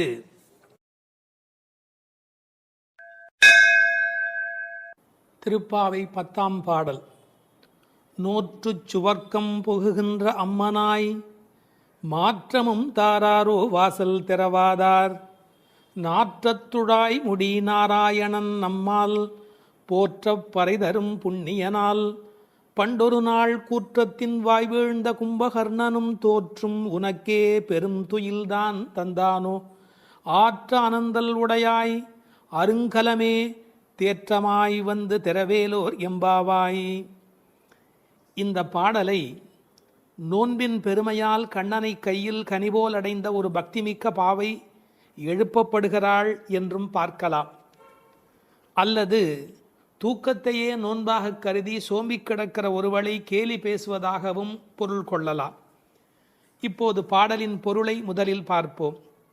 நோன்பின் பலன் கைவரப் பெற்று அதன் விளைவாக சொர்க்கத்தையே அடைகின்ற பெண்ணே, அந்த சொர்க்கத்தினுள்ளே புகும் பெண் என்றாலும் உறக்கத்தை நோன்பாக கொண்டவளே என்று இன்னொரு பொருள். நீ வாயில் கதவைத்தான் திறக்கவில்லை, வாயை திறந்து பதில் கூடவா சொல்லக்கூடாது? மனம் நிறைந்த திருத்துழாய் துளசி மாலையை திருமுடியில் அணிந்திருக்கிற நாராயணன், நமது போற்றுதலை ஏற்று பலனை வழங்குகின்ற புண்ணியன், முன்னொரு காலத்தில் யவனுக்கு இரையாகி போன கும்பகர்ணன் உன்னுடன் தூக்கப் போட்டிக்கு வந்து தோற்று பெரிய தூக்கத்தை தன் தோல்வியின் அடையாளமாக உனக்கு வழங்கிவிட்டானா என்ன? மிகுந்த சோர்வும் சோம்பலும் ஏன் உனக்கு? இந்த குழுவுக்கே ஒப்பற்ற அணிகலன் போல விளங்குகிறளா அல்லவா நீ? படுக்கையை விட்டு தெளிவுடன் எழுந்து வந்து கதவை திற என்று வெளியில் நின்ற தோழியர் உள்ளே படுத்திருப்பவளை அழைக்கிறார்கள். இதுவே பாடலின் திரண்ட பொருள். இங்கே கேலியும் கிண்டலும் கூட ஒரு வகையான விளையாட்டாக எடுத்துக்கொள்ள ஒரு பகுதி இடம் கொடுக்கிறது. ஒரு பெண் சொல்லி இருக்கிறாள், நான் கடுமையான தவம் பண்ணி சொர்க்கம் போகப் போகிறேன் என்று இவர்கள் பேசிக்கொண்டிருக்கிற போது தோழிகளுக்கு மத்தியில் சொல்லி இருக்கிறாள். அவளை இப்போது எழுப்ப வந்திருக்கிறார்கள். ஆஹா அடியம்மா, நீ சொர்க்கம் போகிற லட்சணம் என்ன என்று எங்களுக்கு தெரியாதா? நோற்று சொர்க்கம் போகுகின்ற அம்மனாய், நீ தவம் பண்ணி சொர்க்கம் போவேன் என்று சொன்னாயே, இப்போது படுத்து கிடக்கிறாயே. இப்படி எடுத்துக்கொண்டால் அது ஒரு கேலியான கிண்டலான அவளை பற்றி பேசுகிற ஒரு விளையாட்டு பேச்சாக பொருளாகிறது. உண்மையிலேயே எடுத்துக்கொண்டால் அவள் உண்மையான கடினமான முயற்சி உடையவள், எல்லா நோன்புகளையும் சரியாக மேற்கொள்ளுகிறவள், நாளை வைகுந்தம் சேர வேண்டும் என்ற எண்ணத்தில் தன் வாழ்நெறியை அமைத்து கொண்டவள்.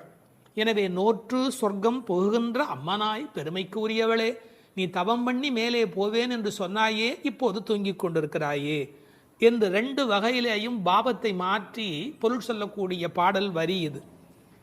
சொர்க்கம் எது, நரகம் எது? ராமாயணத்திலே சீதா பிராட்டியார் சொல்கிறார், உன்னோடு இருப்பதுதான் எனக்கு சொர்க்கம். ராமனிடத்திலே சொல்கிறார், உன்னை பிரிந்தால் அது நரகமாக ஆகிவிடுகிறது. ஆகவே பெருமானோடு இருக்கிற நேரம்தான் சொர்க்கம். இவள் ஒருவேளை தன் தவத்தின் பலனால் பெருமாளோடு இருக்கிறவளோ, இறைவனுடைய நினைப்பே சொர்க்கமாகிறது, மறப்பே நரகமாகிறது. இது இன்னொரு சிந்தனை. இவளுடைய இயல்பு பக்குவம் காரணமாக உயர்ந்து போய் சாது கோஷ்டியில் சேர்ந்து விட்ட காரணத்தால் சாமானியரோடு நமக்கென்ன பேச்சு என்ற எண்ணத்தில் வாயாடாமல் இருக்கிறாளோ என்பதை அடுத்த வரி நமக்கு புலப்படுத்தும். தனக்கு உரிய நல்ல கோஷ்டியிலே இருப்பது, சிறந்தவர்களோடு அந்த வர்க்கத்தில் இருப்பதுதான் சொர்க்கமாக மாறுகிறது. நீ அப்படி தகுந்த சாது கோஷ்டியிலே போய் சேர்ந்து விட்டதால் எங்களோடெல்லாம் பேசக்கூடாது என்பதற்காக மாற்றமும் தாராரோ, நீ பதில் தராமல் இருக்கிறாயா என்று ஒரு கேள்வி எழுகிறது. அம்மாடி, உன்னால் வீட்டு வாசல் திறக்க முடியவில்லை, வீட்டு வாசலே திறக்க முடியவில்லையே, உனக்காக வைகுந்த வாசல் திறக்கப் போகிறதா என்று இன்னொரு கிண்டல் பொருளும் அதற்குள்ளே இருக்கிறது. மாற்றம் தாராரோ வாசல் திறவாதார். ஒருவேளை உண்ணாவிரதம் மாதிரி மௌன விரதம் இருக்கிறாயா? அட, வாயில் திறப்பது கடினம், வாயை திறப்பது கூடவா கடினம்? வாசல் செம்மினால் வாயும் செம்ம வேண்டுமோ என்று வியாக்கியானத்திலே இந்த இடத்தை குறிப்பிடுவார்கள். நீ எழுந்து பேச வேண்டாம், கதவை திறக்கக்கூடாதா? கதவை திறக்க வேண்டாம், வாயாலாவது பதில் சொல்லக்கூடாதா? ஏன் இப்படி நீ இருக்கிறாய் என்று அந்த பெண்ணை கேட்பது போல் அந்த பாடல் அமைந்திருக்கிறது. அடுத்து நாராயணனை சொல்லுகிறார்கள். நாற்றத் துழாய்முடி நாராயணன். உலகத்திலேயே மிகப்பெரிய சிறப்பு துளசிக்கு உண்டு. பிறக்கும் போதே அது நறுமணத்தோடு பிறப்பது. அதனால்தான் பின்னாலே பாடுகிறார்கள், இருந்தவண்ணாகிலும் கொண்டு வீசுமினி. துளசி கிடைக்கவில்லை என்றாலும் பரவாயில்லை, துளசி இருந்த மண்ணை எடுத்தாவது எங்கள் மீது வீசுங்கள் என்பார்கள். ஒரு பெருமாள் கோயிலுக்குள் போகிற போது நமக்கு கிடைக்கிற மிகப்பெரிய இன்பமே அந்த திருத்துழாய் நறுமணம். பச்சை கற்பூரம் அது இன்னொரு பக்கம். திருத்துழாய் நறுமணம்தான் கோயிலின் சிறப்பழகு. கண்ணன் திருத்துழாய் அணிந்து அங்கு வந்து சென்றால் 100 குழிக்கு தாங்கும் என்று உரை எழுதுவார்கள். அதாவது அவன் வந்து போன வாசம் அந்த இடம் முழுவதும் நிறைந்திருக்குமா. இப்போது திருத்துழாய் வாசம் வருவதாலே இந்த பெண்களுக்கு உள்ளூர ஒரு கவலை, ஒருவேளை கண்ணன் இங்கே உள்ளே வந்துவிட்டு போயிருக்கிறானோ என்கிற ஒரு சின்ன கவலையும் வெளிப்பட பேசுகிறார்கள். நாற்றத் துழாய்முடி நாராயணன். நான் துளசியை பற்றி ஒரு மருத்துவ புத்தகம் படித்து கொண்டிருந்தேன். அதில் துளசி பிராணசக்தியை கூட்டி நம்முடைய கபத்தை குறைக்கக்கூடியது. அது மட்டுமல்ல, அது 100 வகையான மேலான மருந்தாக அது பயன்பட்டு கொண்டிருக்கிறது. துளசி, கருந்துளசி, செந்துளசி, நாதுளசி என்று 4 வகையாக அது கிடைக்கிறது. பிராணசக்தியை கூட்டுகிறது என்பதற்காக அப்படியே எடுத்துக்கொள்ளுகிற போது அது முற்றிலுமாக ஒருவருடைய உடலை மாற்றி அமைக்கக்கூடியது. துறவரத்துக்கு போகிறவர்களுக்கு கூட துணை நிற்கக்கூடியது என்று ஒரு குறிப்பு எழுதி வைத்திருக்கிறார்கள். துளசியோடு ஒரு 5 மிளகு வைத்து 3 நாள் சாப்பிட்டால் 3 மாத காலம் ஒரு பெண் அப்படி சாப்பிட்டால் குழந்தை பேர் இல்லாத பெண்களுக்கு வாய்க்கும் என்று எழுதுகிறார்கள். 9 மிளகு வைத்து அரைத்து 7 நாட்கள் வெறும் வயிற்றில் சாப்பிட்டால் எந்த விஷமும் உரியும் என்று எழுதுகிறார்கள். எனவே மருந்தல்ல, மாமருந்தாக விளங்குவது திருத்துழாய். அந்த நாற்றத்துழாய் முடி நாராயணன். திருவடியில் மட்டுமல்ல, அவன் திருமுடியிலும் இருக்கிற மேன்மையும் ஏற்றமும் பெற்றது இந்த திருத்துழாய். அந்த நாராயணன் நம்மால் போற்ற பறைதரும் புண்ணியனால். இந்த நம்மால் என்பதை நம்மால் என்று பிரித்து சொல்வார்கள், நம்மால் என்று சேர்த்து சொல்வார்கள். அதாவது நாம் இப்போது பாடினால் அவன் நமக்கு பறை தருவான், நம்முடைய மால் நமக்கு பறை தருவான். நமக்கு மால் இருக்குமென்றாலும், மால் என்றால் மயக்கம். சில பேர் சுய மோகிகள், தன்னைத்தானே மோகித்து கொண்டு தன்னை பெரிதாக நினைத்து கொண்டிருப்பார்கள். அப்படிப்பட்ட குறையுடையவராக இருந்தாலும் கூட அவர்களுக்கு கருணை பாலிக்கிறவன் கடவுளாக மாறுகிறான். நம்மால் போற்ற பறை தரும் புண்ணியனால். அவன் புகழை பாடிய மாத்திரத்தில் நமக்கு பறை தருகிறான், புருஷார்த்தங்களை அருளுவதற்கு தயாராக இருக்கின்றான். அடுத்து அந்த பெண்ணை அவர்கள் கேலி பேசுகிறார்கள். அப்படிப்பட்டவனை நாங்கள் பாடுகிற போது கூட நீ தூங்கி கொண்டிருக்கிறாயே, இது என்ன நியாயம்? பண்டொரு நாள் கூற்றத்தின் வாய் வீழ்ந்த கும்பகர்ணனும். இந்த பண்டொரு நாள் என்பதற்கு நேரடியாக நீங்கள் பொழிப்புரை எழுதினால் முன்பு ஒரு நாள், அதாவது ராமாயணம் முன்னர் நடந்தது. அப்படி முன்பொரு நாள் நடந்த ராமாயண யுத்தத்தில் கும்பகர்ணன் தோற்று விழுந்தான். இது வெளிப்படையான பொருள். ஆனால் ஒரு நயம் இருக்கிறது. பண்டு ஒரு நாள். ராமாயண கதை படித்தவர்களுக்கு தெரியும், ராவணனை போன்றவர்கள் முதல் நாள் போருக்கு வருகிறார்கள், பின்னாலும் வருகிறார்கள். இந்திரஜித்தன் ஒரு நாள் வருகிறான், பிறகு இன்னொரு நாள் வருகிறான். ஆனால் கும்பகர்ணன் ஒரே ஒரு நாள் தான் போருக்கு வருகிறான், அன்றே மாண்டு போய் விடுகிறான். இந்த மிகப்பெரிய வரலாற்று குறிப்பை பண்டொரு நாள் கூற்றத்தின் வாய்வீழ்ந்த கும்பகர்ணன் என்று குறிக்கிறாள். கூற்றத்தின் வாய்வீழ்ந்த கும்பகர்ணன் என்றால் யமனுடைய வாயில் வந்து விழுந்த கும்பகர்ணன். ராமன் கொன்றான் என்று பழி சொல்ல விருப்பமில்லை. ஒருவர் தண்ணீர் குடிப்பதற்கு ஏரி வெட்டி வைக்கிறார், அதில் வந்து ஒருவர் விழுந்து விட்டால் அது ஏறி வெட்டி அவருடைய தவறா? அது மாதிரி தயரதன் பெற்ற மரகத மணித்தடம் ஸ்ரீராமன், அதில் வந்து விழுந்து இறந்தவன் கூற்றத்தின் வாய்வீழ்ந்த கும்பகர்ணன் என்று நயம்பட பேசுகிறாள். 6 மாதம் தூக்கமுடையவன் அவன் தோற்றும் உனக்கே பெருந்துயல்தான் தந்தானோ. தோற்றவர்கள் வெற்றி பெற்றவர்களுக்கு ஒரு பரிசு தர வேண்டும்.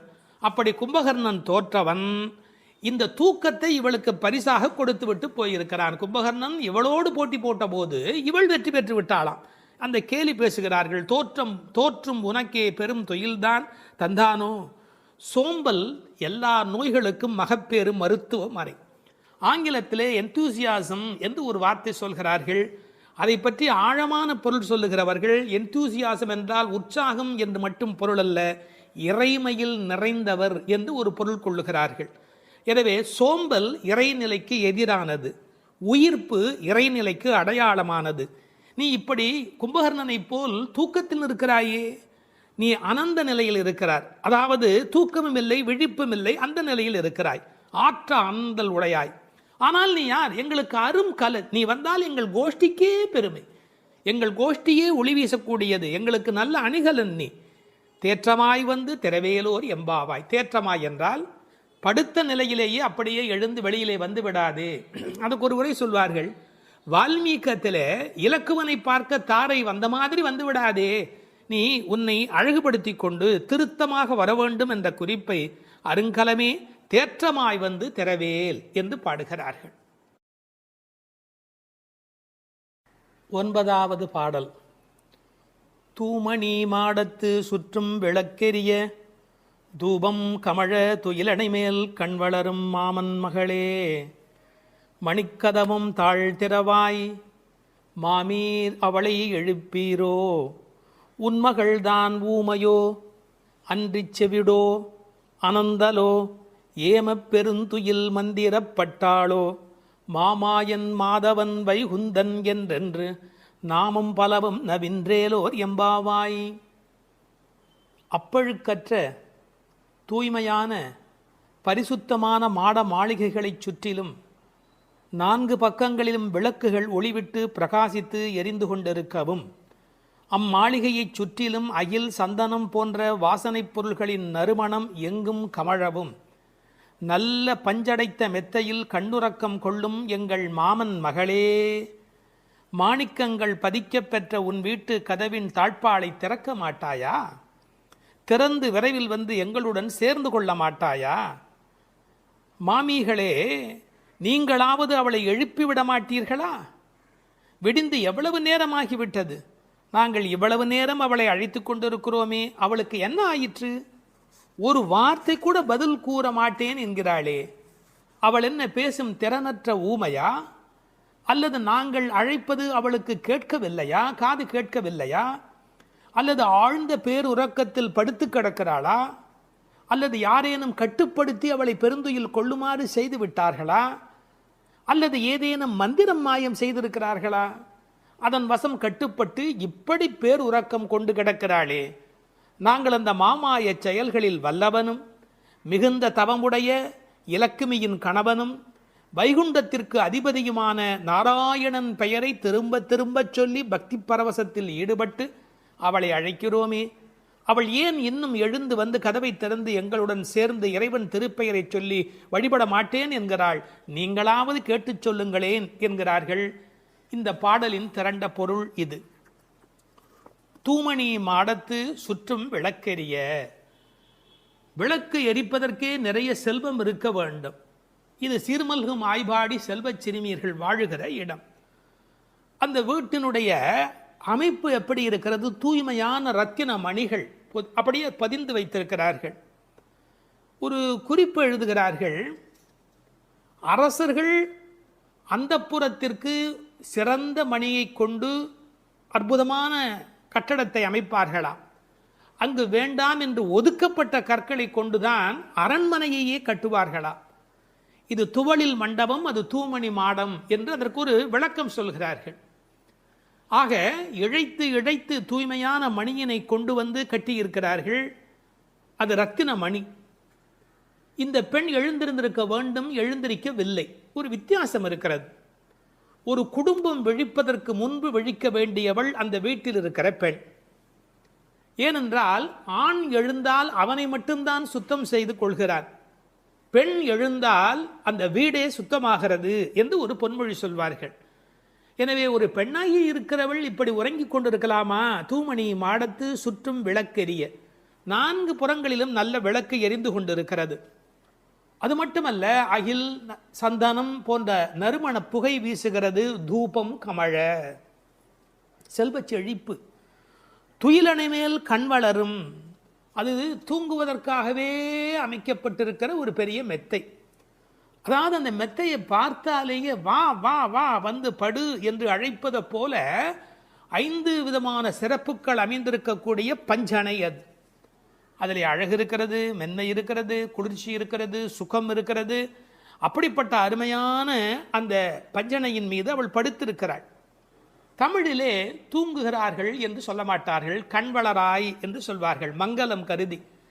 ஏன்னால் தூங்கிவிட்டார் என்றால் அமங்கலமாகிவிடுமே என்பதற்காக கண்வளராய் என்று சொல்லை பயன்படுத்துவது வழக்கம்.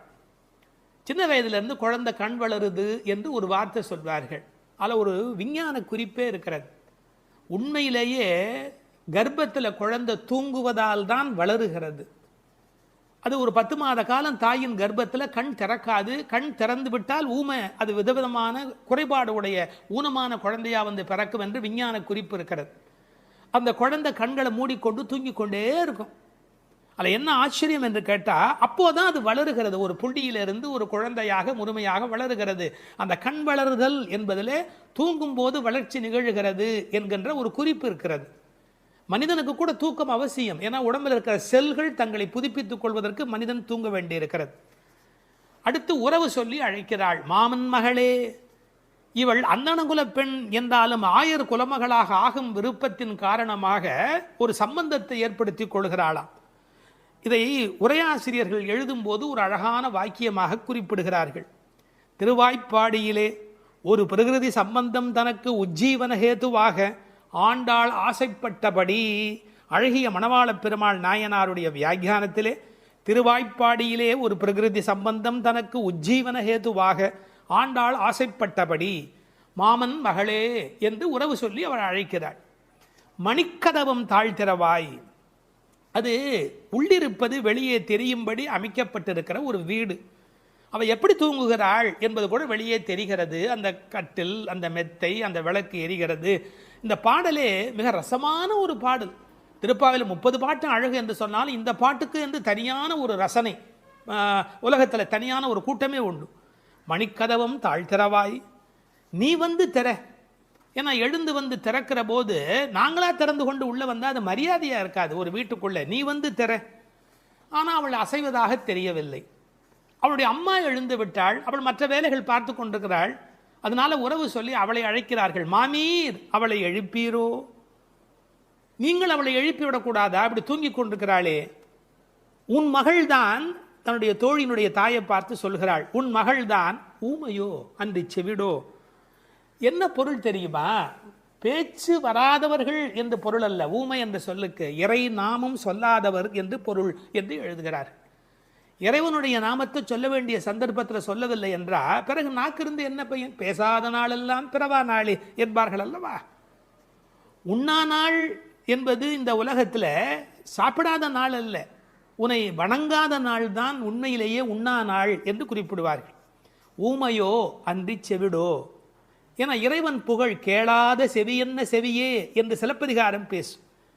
இந்த பெருமானுடைய புகழை நாங்கள் சொல்லுகிறோம், அவள் காதிருந்தும் கேட்கவில்லையே. நேற்று வரை நன்றாக பேசினாளே, இன்று என்ன ஊமையாகி விட்டாளா? அழைப்பு அவள் காதில் போய் விழவில்லையா? அல்லது இரண்டுமே அவளுக்கு இணைந்து விட்டதா? சோம்பல் வயப்பட்டாளா? யாரேனும் மந்திரம் மாயம் செய்து விட்டார்களா? என்ன நடந்து விட்டது? ஊமையோ அன்றி செவிடோ. மாமாயன் மாதவன் வைகுந்தன் என்றென்று நாமும் பலவும் நவின்றேலோர் எம்பாவாய். ஏன்னா மந்திர துயில் பட்டாளே. இப்படி அவள் பிடிவாதமான ஒரு தூக்கத்தில் போய் மாட்டிக்கொண்டு இருக்கிறாளே.